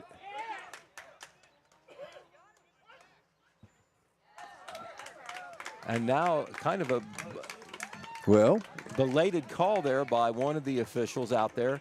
A swipe tag trying to get Bodie Woodford leaning off third, and apparently was successful. Well, or was it the tag, or did he go out of the base path? I think that might have been why he became an out. Josh McGraw is questioning the call with the home plate umpire, holds his hands apart, probably saying how far away the tag was to Bodie Woodford. I didn't think he tagged him, but, you know, that's the naked eye from here. Well, I'm thinking that Bodie had to run outside of the base path to get back to third base, and I think that's what the call is going to be. But we'll find out in the postgame. Maybe that's it. But anyway, the Ironmen make 2 outs on the base pass, so they do not score in the inning. They had no hits. There was one Chillicothe error, and there was nobody left on base the way it worked out. Or no, I'm sorry, 1 man left on base. So at the end of 5 innings of play, it's still the Jackson Ironmen 6, the Chillicothe Cavaliers 0. This is Jackson Ironmen Baseball on the Total Media Sports YouTube channel. From breaking news to heartwarming stories, the Telegram is your ticket to the latest buzz in town. Read your daily dose of local headlines, sports, and entertainment and more, in hand and on paper. Get a print and digital subscription for only $7.95 per month. Delivered fresh every Wednesday and Saturday. Visit thetelegramnews.com or call 740-286-3023 today. Don't just read the news, be a part of it. One of the best tickets in town will always be activities at our local schools. Athletic events, concerts, and plays. You can always count on an enjoyable time. Our children are the future. Let's give them all the encouragement that we can. Go to a game, hear a concert, see a play. Ohio Valley Bank. Community first. Member FDIC.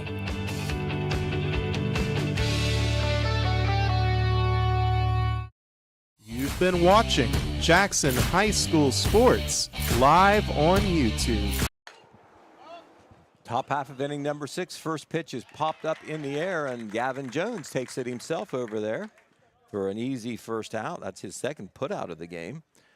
Jones cruising along here has now gone 5 1/3 innings, has given up but 1 base hit. That was an infield hit. He has struck out 9, walked only 1. Another masterpiece. Absolutely. He's been just making it look very easy tonight. Now they've got the pitcher now. Tay Harris is going to bat here in the 9th spot. He's done a good job as the pitcher out there, the relief pitcher. Nice curveball, but called ball 1. No action in the Jackson bullpen, which you really would not expect the way Jones is pitching. Pitch is called a strike. 1 ball and 1 strike.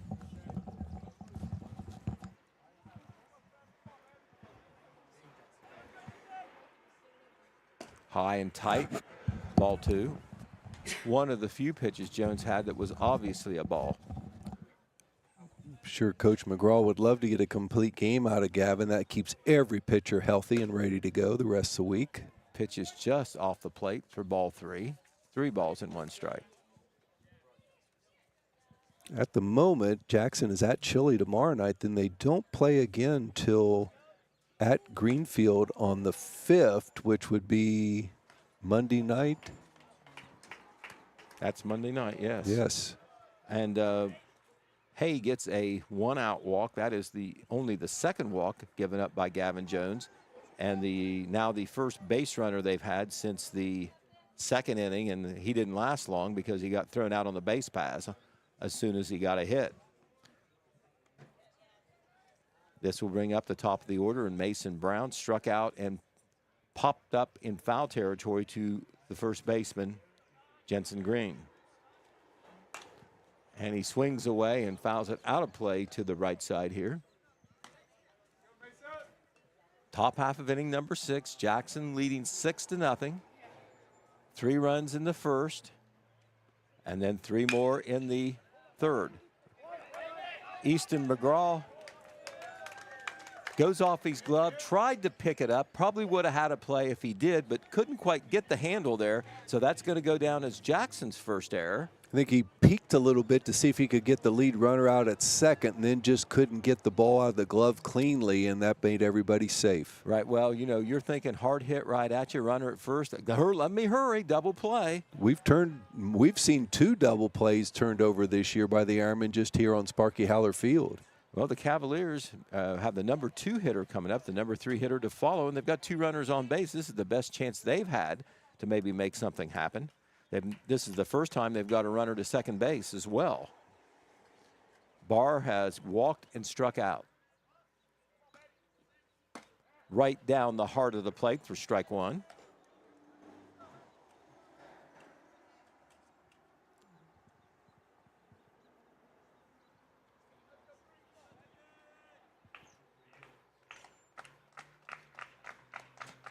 Cavaliers clapping in the dugout.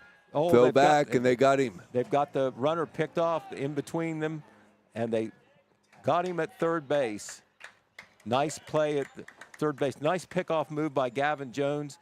They had him dead to rights. He did make it fairly close at third base, trying to avoid getting tagged out. That does allow the backup runner to get to second base. We've seen Ryan Simets do that before, sneak behind the runner there on second, and the Ironmen we've seen that play probably 3 times here at Sparky Haller Field, and they execute it beautifully and get him in the rundown. That is the second out. Now there's a runner at second with 2 outs. The count to Barr is no balls and 1 strike. Nice curveball called strike 2. It was just a question, unless they botched it, it was going to be an easy caught stealing there, because he was off the base a mile there when they threw back to Simons at second base. Oh my goodness. Everybody thought that was strike 3. Everybody was headed to the dugout, but it's not. A little bit outside. I think Barr thought it was strike 3. I think so too. The count is 1 ball and 2 strikes. And they try to do it again to Harris out there, and they had him hustling back. Well timed, that pickoff play that the Ironmen have. Yes, it is. Good timing and sneakiness in there makes that work on both ends, pitcher and the shortstop. The 1-2 pitch again, high and tight, ball 2, 2 balls and 2 strikes.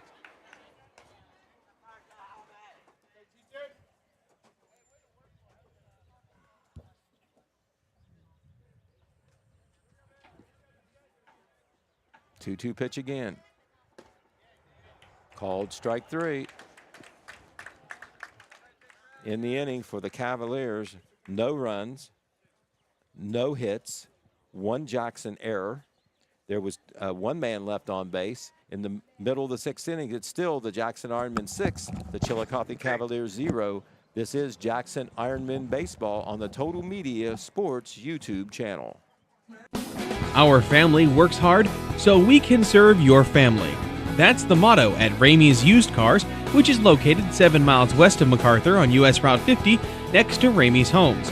Ramey's has been providing quality pre-owned vehicles since 1970, and Ramey's also has a high-quality parts department. Give Ramey's Automotive a call today at 596-4694, and don't forget to check out John's weekly specials. Just look for the signs and the vehicles in the front of the lot. Home. It's your sanctuary. It's pajamas at noon and cookies in the oven. It's fingerprints on the wall and heights measured in a doorway. It's the one place in the world that you know better than anyone else. Jackson County Banking Center wants to help you build that messy, wonderful, cherished place where you can live a life you love for years to come. That's our promise. Jackson County Banking Center, here for you now, here for your future. Visit vcnbfamily.bank for our construction special. Member FDIC, Equal Housing Lender. You've been watching Jackson High School Sports live on YouTube.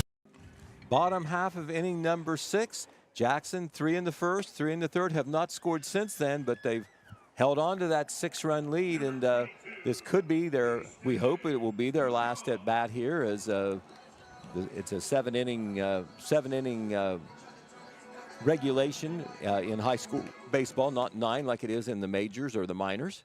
So well, it can be that way 2 times. We can score 4 runs and it's over automatically. That's another way it can Or end. we get 3 outs next inning before they score 6 and it's over automatically. Well, Easton McGraw, who was at the plate when Wolford got thrown out at third base, or called out at third base on the base paths, is back to the plate. He is singled. That was a bunt and then grounded out to second base. That's scorched to center fielder, but the center fielder was playing, swung over way towards left field, and he makes a fairly easy play right there on a hard hit by McGraw.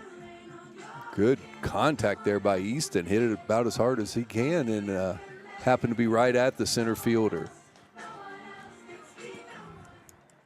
This will bring up Jensen Green. He has walked and scored, struck out, grounded out to the pitcher. 1 through 3.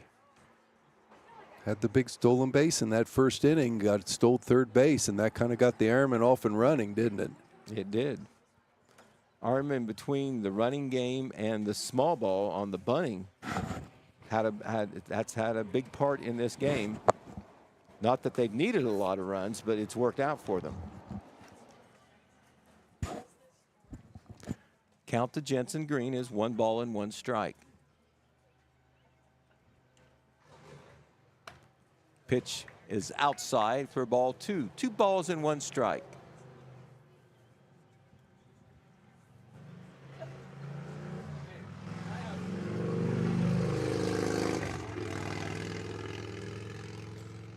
Pitch tails outside again. 3 balls and 1 strike. Tay Harris, the second Cavalier pitcher. Noah Brown went into the 5th inning and was relieved after the first runner reached. High and away, and Green is on for the 3rd time in this game. Trots down to first base, and Ryan Simons comes up. Ryan Simons put the bat on the ball all 3 times, but all 3 were ground outs. And we're going to have a pinch runner for Jensen Green over there, number 13. It is Braden Manring coming in to get an opportunity to be in the game. He's a pinch runner. I know that Coach McGraw has talked about some of the guys down deep in that roster. He feels they make very good pinch runners, and he's going to give them the opportunity. Once again, I think we have another outstanding JV team that a lot of these guys get a lot of playing time there. Well, we've already seen that T.J. Barr will throw behind the runners effectively. And he took a look down there after that high pitch to Simons. Mannering getting a lead down there at first base. Ryan with the big defensive play last inning as we were able to pick off a runner off second base.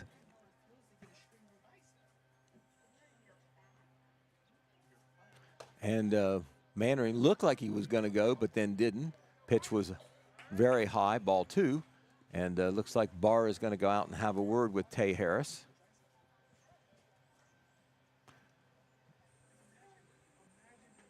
It's a quick conference. Barr comes back. Count to Simons is 2 balls and no strikes.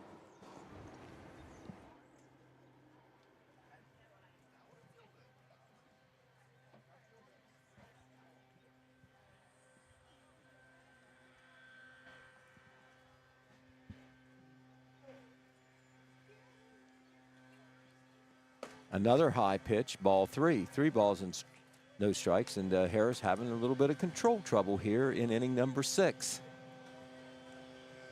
McGraw scorched a line drive, but out to lead off the inning, and then a walk to Green, and now Simons ahead 3 balls and no strikes. And that sails high over Simons' head, and that is another walk. Simons reaches for the first time, and that puts 2 runners on base. Mannering, the pinch runner, goes down to second. Simons is on at first. And here comes Nolan Johnson, hit by a pitch, grounded out, and lined out 1 through 3. Rather, I'm sorry, 0 through 2 with a walk.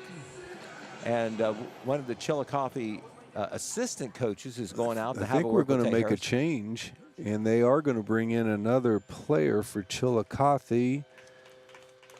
That is number 14, and I don't have him on their roster. Do you? You've got their. The only player. Let's see. He might be one of the 37s. No. How about James Wrinkle? James Wrinkle. Oh, Wrinkle, the right fielder. They took him out. Now he is. That's Back him in. on the mound. There you go. Thank you, Pete. Get a little delay in the action. And the Iron Lady, wow.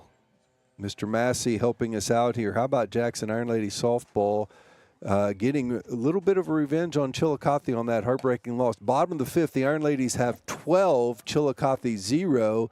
Looks like they're 2 outs away from a mercy-ruled win. Oh, my. Talk about getting revenge, Dan. That'd be the 16th win of the season for Coach Stevens and his Jackson Iron Ladies. Right, I tell you, we saw Rittinger. I guess her name is Rittinger, not Pittenger, I'm told. But anyway. That was your printing again. I was going to blame you on that. Well, no, that's the coach had it now. The coach printed good. That's just what I wrote down. But anyway, regardless, her name is apparently Rittinger, not Pittenger. She didn't look like she's going to give up 12 runs to anybody to me. No. I don't know whether she pitched or not. I assume that they would have pitched her if they could. We'll find out. What a change, though, for Jackson. What a big win to come from behind to get this one 2 nights after you really did lose a heartbreaker. It was really neat, Pete, being able to do senior night up there. Got to talk to the 2 seniors for the Jackson Iron Ladies. And 2 starters. 2 starters. Both have been nothing short of outstanding all season.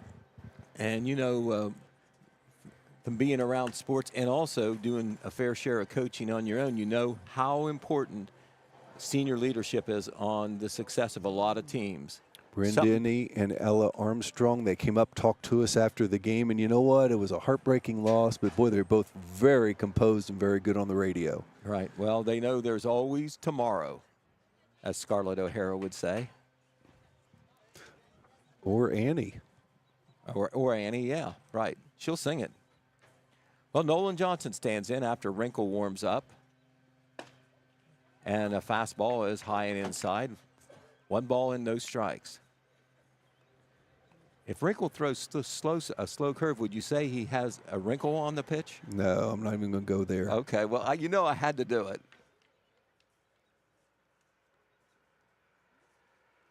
Pitch is high and away for ball 2. 2 balls and no strikes. 2 on, 1 out. Jackson with the 6-0 lead. Could end this contest with 4 runs this inning. And they've got 10-0 is a mercy rule, as we all know. Got a chance with 2 runners on base. And Nolan lets that go by, and it gets by the catcher. It was low, so we're going to call that a wild pitch. Down to third is Mannering, and over to second is Simons. So now 2 runs are 90 feet closer. Still only 1 out. Braden Mannering is a pinch runner, has an opportunity here to score a run. He's on third base. Count to Johnson is 3 balls and no strikes.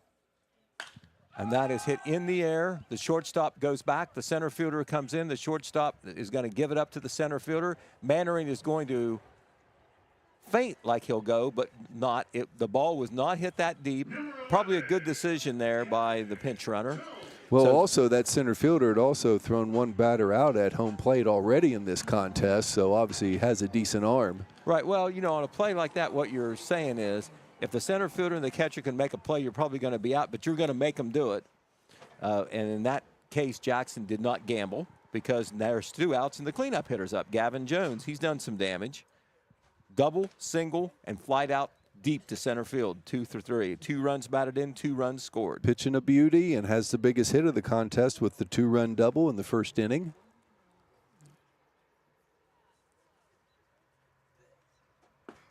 Nice pitch. Barr drops the ball, but doesn't go far, so the count remains, or the count stays 1 ball and 1 strike. Ironman leads 6-0. 2 men out, bottom half of inning number 6. Jackson trying to finish it off and go 15-0. Pitch is a fastball outside. And an asterisk would go by that 15-0 record. We're pretty sure it would constitute a Jackson High School record. We have to qualify it because we don't have a complete book, but our knowledge says, from what we know, that the only team that was able to win 14 in a row was the 1965 team, and Jackson has won 14, going for 15 here tonight.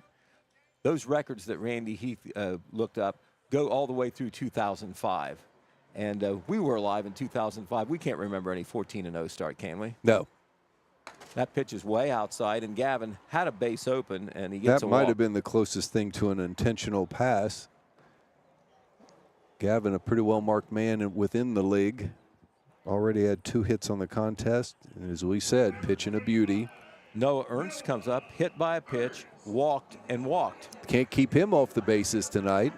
Remember we mentioned early on that Noah has a .591 on-base percentage. He has increased that. He's over 600 now, isn't he? That's hard to maintain, that on-base percentage, Yes. 591. Well, 3 times up and 3 times on base.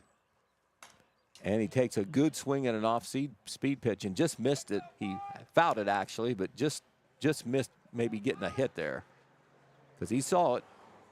Just didn't quite square the bat.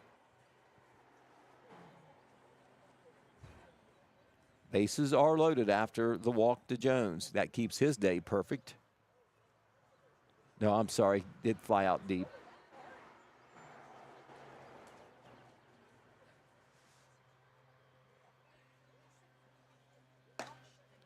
And they throw behind the...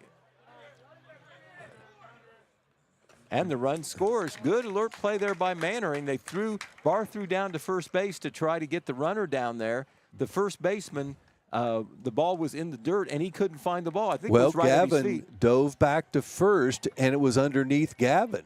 And they didn't find it till Gavin kind of rolled over there. They see the ball, and Mannering gets in easy with the run. Good hustle. Maybe he was directed there by Coach McGraw, but very good hustle and alertness there. Oh. And in the score, as looks like they were going to try to they were going to get the third out on the base pass, but get a run in the process, but they don't even get the out because the throw was low, bounced by the second baseman there into center field, and that allows a run to score. I believe he would have scored anyway. There's 2 outs, but let's just think this, 2 runs. The run at home plate would end the game if it scores, and that's Noah Ernst. Ironmen now lead 8-0. Gavin Jones at second, 2 outs, 2 runs already in. 8-0 is your Jackson Ironmen lead, getting closer to that 15th win of the season.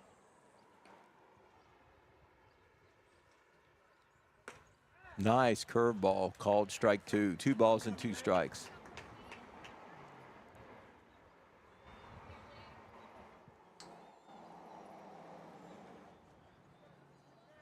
Both of those runs are charged to Hay, by the way,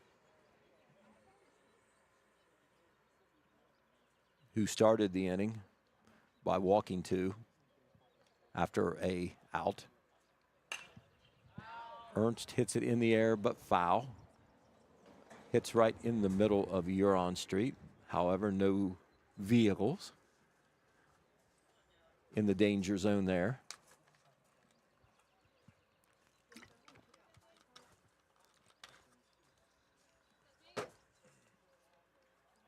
2-2 pitch coming again. Down low. I guess it must have been ball 4.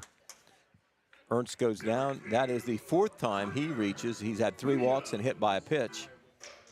And this will bring up Tucker Williams. He has 2 bunt singles and a strikeout. 2 for 3. Scored a run. It is 4 walks this inning for Chillicothe. Ironmen have taken advantage of that. Scored twice. Tucker squares like he might bunt. The third baseman was up a little, but probably not too pleading much. with him. Don't do it again to me. Three bunt singles down to the third baseline.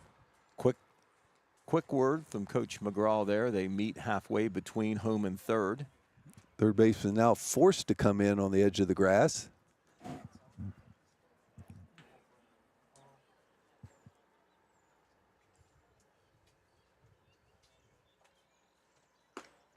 Pitch is high and away. 1 ball and 1 strike.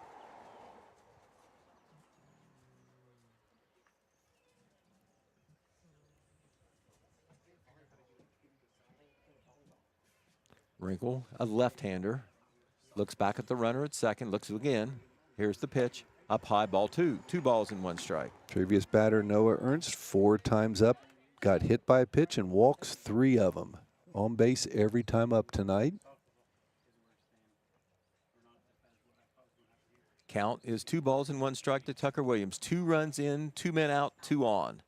Ironmen lead 8-0, bottom of the 6th. Curveball stays high, ball 3. 3 balls and 1 strike to Tucker Williams. Ironmen don't swing at a lot of bad pitches. That's part of why the Ironmen are reaching on walks. Inside, ball 4, Wow. and the bases are 5th loaded. walk of the inning. Now a single could basically end the game as Bodie Wooford comes up to the plate. He does have an RBI. Yeah, Bodie is struck out, got an RBI on a fielder's choice ground ball, and then hit a deep fly that the center fielder tracked down, got in his glove, and dropped. We called it an error. Boy, but that was right in front of the JI out there by Sparky Howler Field. It was hit to one of the deepest corners of the field. Lefty against righty here. Bodie, A as you big say, hit right here can end the game. right. The outfield is playing very deep. There is 2 outs, so that's how they need to do it. But a base hit would probably score a run because they're back there deep. Swing and a foul for strike 1. Good base runner Noah Ernst on second base.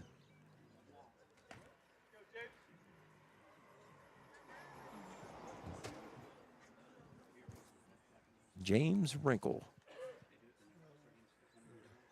Third pitcher for the Cavaliers. Comes with the 0-1 pitch. Inside, ball 1, gets away from Barr, but not far enough. He keeps an eye on the runner at third the whole time. 1 ball and 1 strike.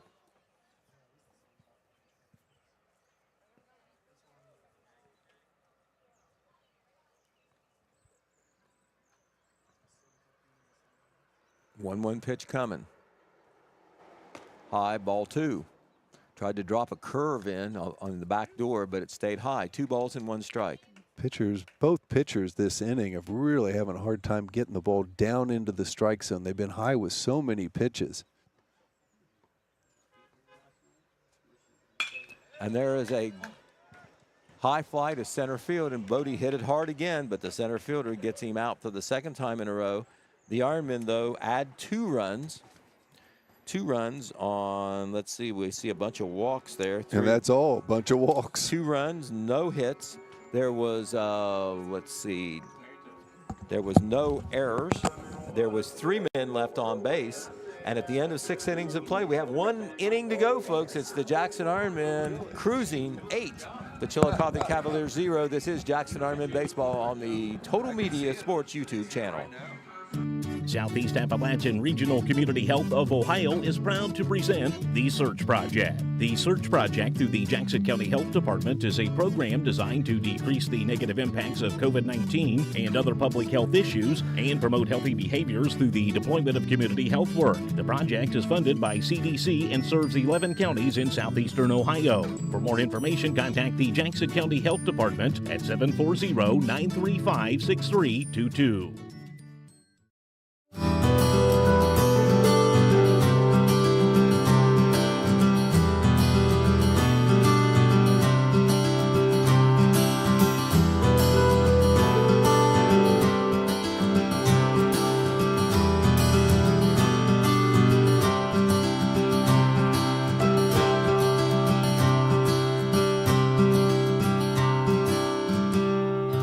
Life's Edge Event Center. Start planning your event today.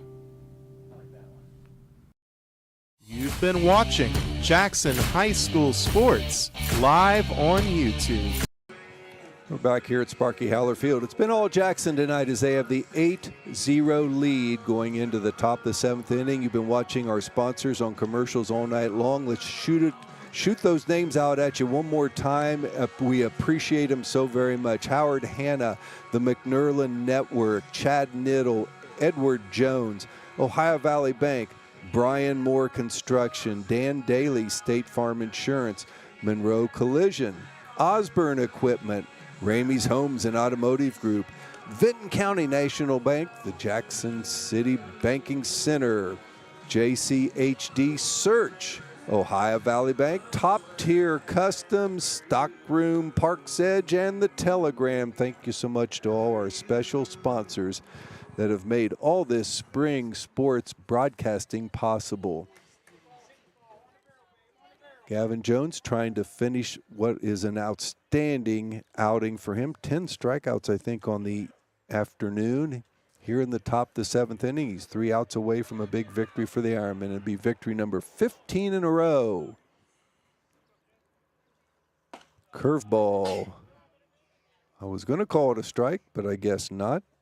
Vincent Haller, who has hit the ball hard a couple of times for Chillicothe, and he hits it hard again towards center field, and Nolan Johnson with a running, diving catch. A beautiful fielding play by our senior center fielder. And Nolan Johnson, I tell you what, he did 2 really good things. First, he caught the ball, but second, he put that glove up to show that he had it. Oh, what a play by the center fielder, Nolan Johnson. Trent Wade, the third baseman up, he has struck out both his times up so far. Curveball by Jones, a little bit low. 2 outs away from victory number 15 and victory number 5 within the Frontier Athletic Conference. We know some stats, Dan, but I know that Jones has had at least 1 complete game this year.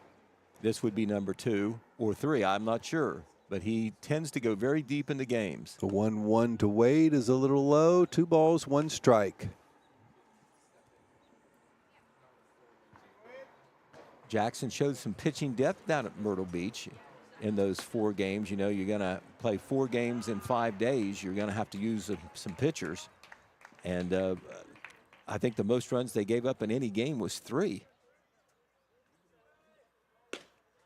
There is a walk to Trent Wade. Runner now on first base. Jack Oyer, the first baseman, coming up. Jones has walked 3 to go along with those 10 strikeouts.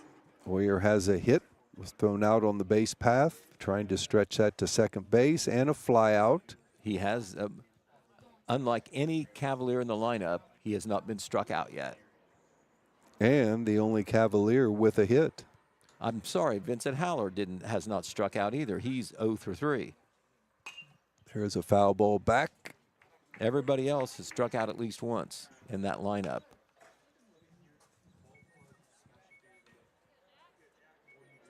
Ten strikeouts in the contest for Gavin Jones. There's a hard hit ball. That one has a chance to be an infield hit. It is. Ryan Simets chases it down but can't make the play because it was hit in a perfect spot. They keep it in the infield, but now 2 runners are on, and Oyer gets the second hit. He has all the hits for Chillicothe so far, but there's 2 on, 1 out. Truett McGlone coming up. He has struck out both times.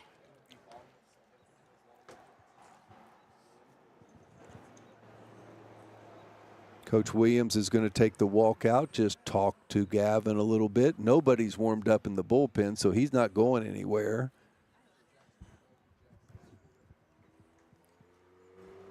Coach Williams and his wife sure had a big weekend last weekend, Pete Wilson. Oh, wow. Of course, Tucker Williams, part of this baseball success.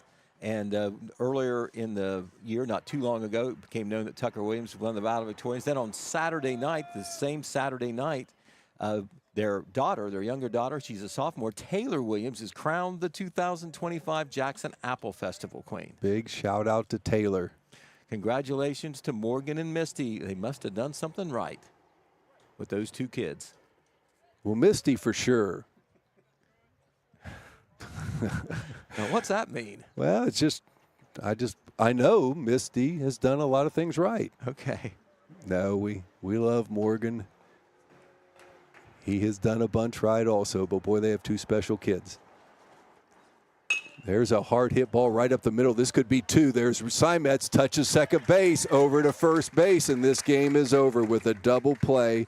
Ryan Simets fields it cleanly, touches second, throws over to Jensen Green, and the Ironmen pick up win number 15, and maybe in my mind, more importantly, number 5-0 within the Frontier Athletic Conference, Pete Wilson. And now we are pretty sure that would be 17 in a row regular season league wins for Jackson. At least. At least. We're pretty sure that it's 17 in a row. Pretty special. So Chillicothe comes to town. Ironmen come away with the 8-0 victory. Gavin Jones, a masterpiece on the mound. Ironmen take advantage of Chillicothe. Basically, I'd say pitching a little bit wild. They hit three batters, walked a handful of them throughout the contest, but they took advantage of it and come away with a big, big win. Ironmen have shaken hands with the Cavaliers. They'll head out to left field. Coach McGraw, Coach Williams will talk things over with them, but we will get to enjoy the thoughts of Coach McGraw in the Stockroom 601 postgame show in just 3 minutes.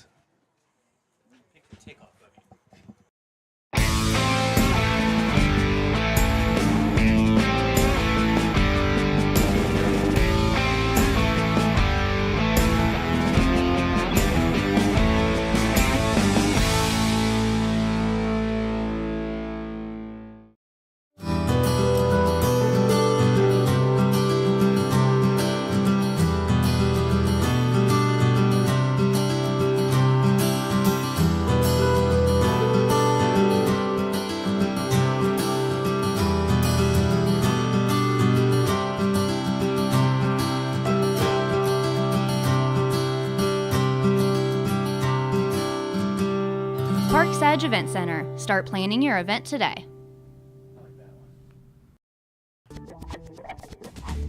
I'm Chad Niddle, your Jackson Edward Jones financial advisor. We're all about financial investments, but we also value the investments of time, patience, and encouragement our young athletes receive from their coaches, teachers, and mentors. That's why Chad Niddle and Edward Jones are a proud sponsor of Jackson Ironmen Baseball. Give us a call at 740-286-4872 or visit edwardjones.com for all your investment needs. Edward Jones, Member Securities Investor Protection Corp.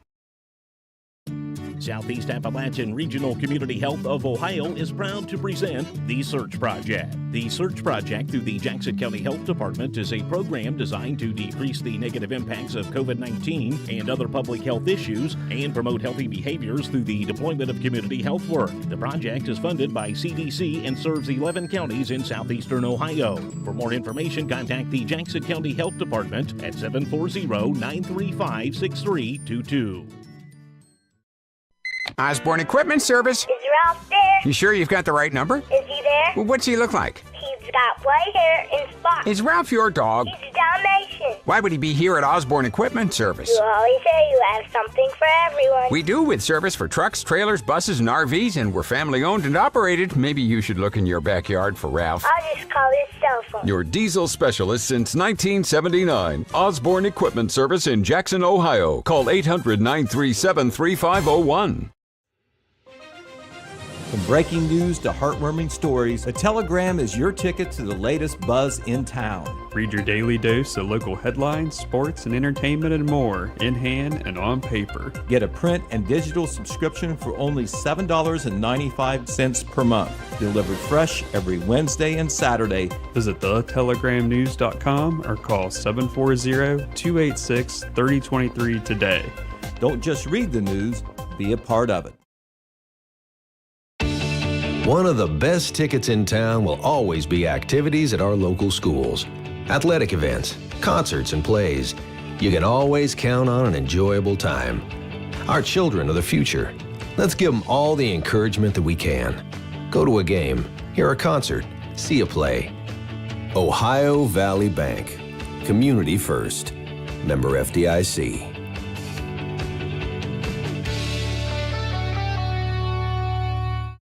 You've been watching Jackson High School Sports live on YouTube.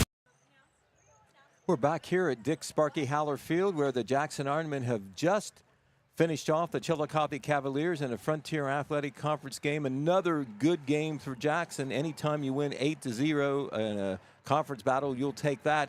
Ironmen get enough offense, small ball and big ball both, and then, of course, another pitching gem by Gavin Jones. Score early, 6 runs in the first 3 innings, and then just cruise on to the final 8-0 victory, Dan. Well, big win for the Ironmen, as we said, mentioned it. It's win number 15 to start this season. We think that's possibly, we're going to say it, we believe it is a record for historical purposes for Jackson Ironmen baseball to get 15 straight wins to start the season. They will go on the road now tomorrow night to Chillicothe, and that'll be probably a fired-up Chillicothe team they're going to face tomorrow night. But it was just a great win, and Coach McGraw is working his way up here, so I'm going to get the headset to him, and we'll talk all about it. Okay, Coach Josh McGraw is now with us after his team defeats the Chillicothe Cavaliers 8-0. And Coach did very well way away from home down at Myrtle Beach. Had to wait a little while to get in your first game as we're in the middle of the week, but your team looked ready against the Chillicothe Cavalier team that's probably better than their record. Yeah, they are. They play a very good schedule, well-coached ball club. We battle with them year in and year out. They play a lot of, them being closer to Columbus, they play some of those D1 schools up there. So that kind of hurts their record a little bit, but they're going to win a lot of ball games in Southern Ohio. But, yeah, I was proud of our guys. For the most part, we were ready to go, played pretty well, executed some, small ball and different things like that. Ran some bases very well, and basically Gavin led us though on the mound.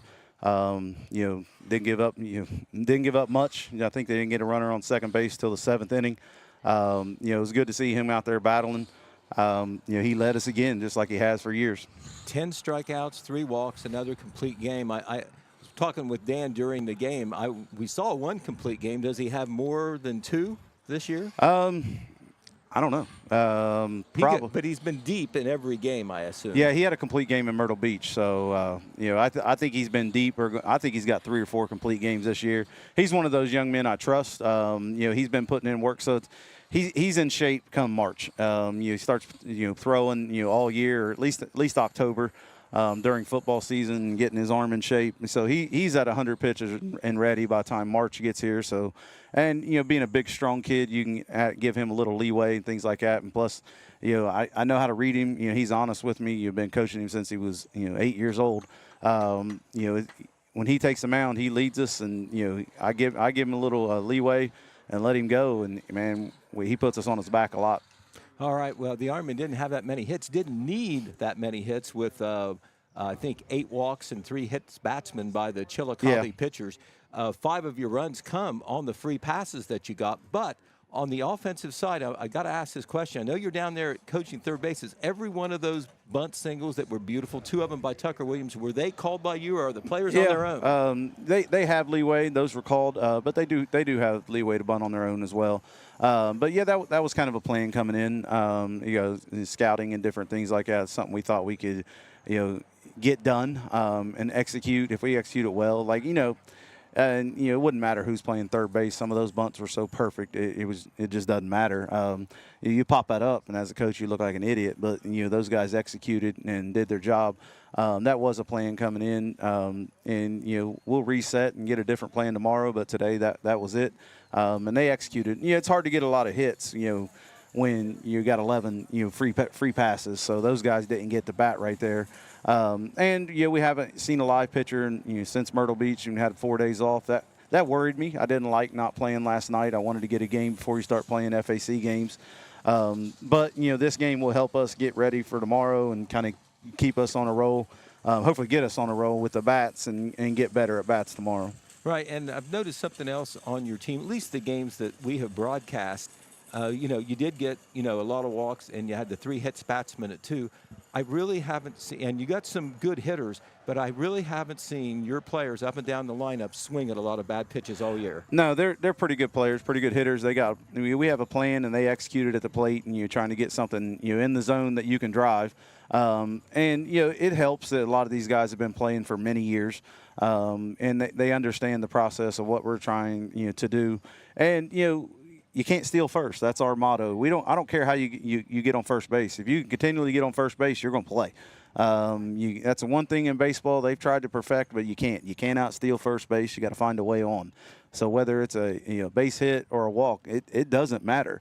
11 walks is just as good as 11 base hits. In my mind. And then we offensively we can do something from there and get rolling. All right, you go to 5-0 in the Frontier Athletic Conference, where May is tomorrow, but yet you still got half of your FAC games left. So even though it's going good, you still have a ways to go there. You go to Chillicothe tomorrow night. But let's talk about the other end of your record, 15-0. You can't do any better than that. And we did some research. Randy Heath knows about as many records as there are in Jackson sports, even though a lot of it isn't written down. We'll admit that. We'll qualify that right off the bat. But we'll write this one down, Pete. We believe almost certainly the 15 games to start the season, 15 wins, is a Jackson High School record, and that goes back a long way. The 1965 team that was coached by Coach Haller, the namesake of this field, they started off 14-0, and now you have beaten that. So I know you'll think about that at the end of the season, no matter what happens the rest of the way, but that is something to be proud of. It is. These guys put in a lot of work, and they're executing every inning of every game. We're proud of that record. I think I'm more proud that people start talking about the old guys again. It's good to get Coach Haller a little bit more recognition of what he accomplished back then. Some good players in that 1965 class. That record stood for a long time, when you combine the old with the new, it's all Jackson baseball. I love it all. Very proud of these young men, and I think they'll be proud of that record too. We got a lot of work to do, and but this is something that guys will think about for years to come. Starting 15-0. It's baseball. We're going to lose at some point.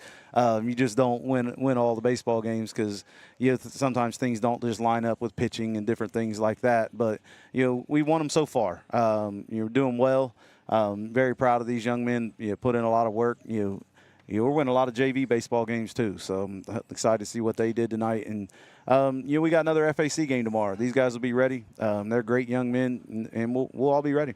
Right, and that's another thing too. When you're the defending conference champions and you're 15-0, you got to admit it, the other team, you got a bullseye on your back. Exactly. A non-conference game, you might face one of the better pitchers if they can do it, because they want to knock you off. Yeah, and that's what we saw in Myrtle Beach actually. A team that might not have a great record, they threw their ace. When you're scouting and there's a team, you're playing 3 teams and they have decent records, but you're playing one that's undefeated, you're going to save your ace for that one.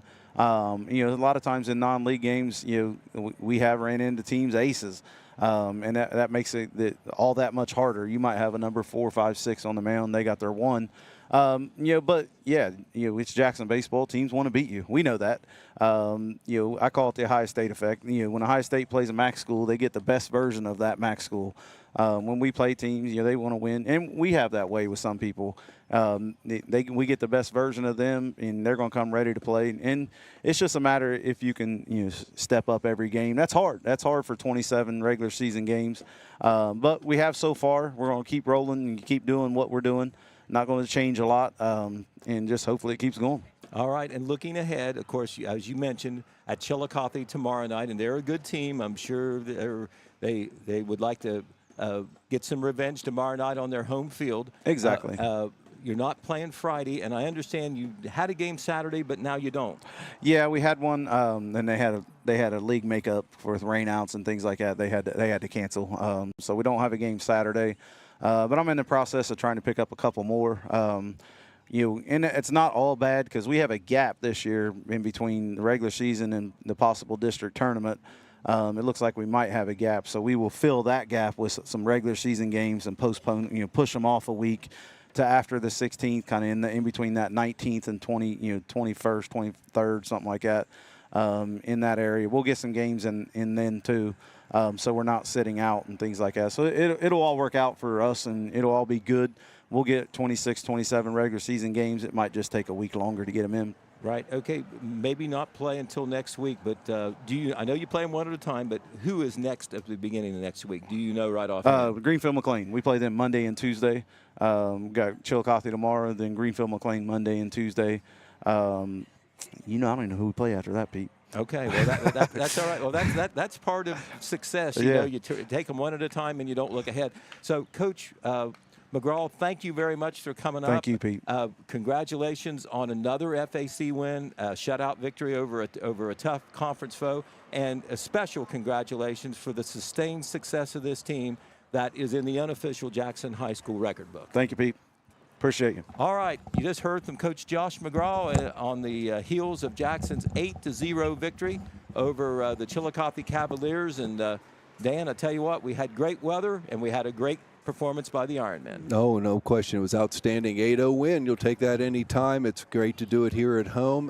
As we said, we were talking to Coach McGraw. They're at Chillicothe tomorrow night. They'll be at Greenfield McLean on Monday night, back home on Tuesday night. So I assume that we will be back on the air with the Tuesday night Frontier Athletic Conference game against McLean.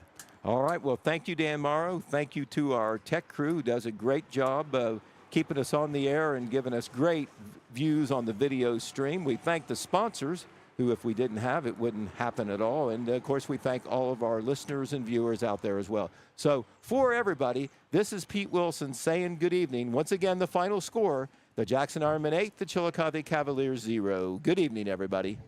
Thanks for watching Jackson High School Sports live on YouTube.